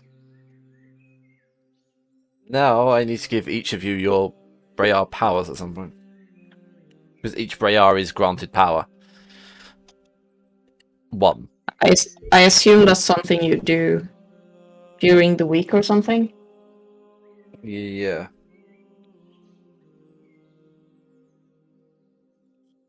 I already know what all of your guys' armies are, though.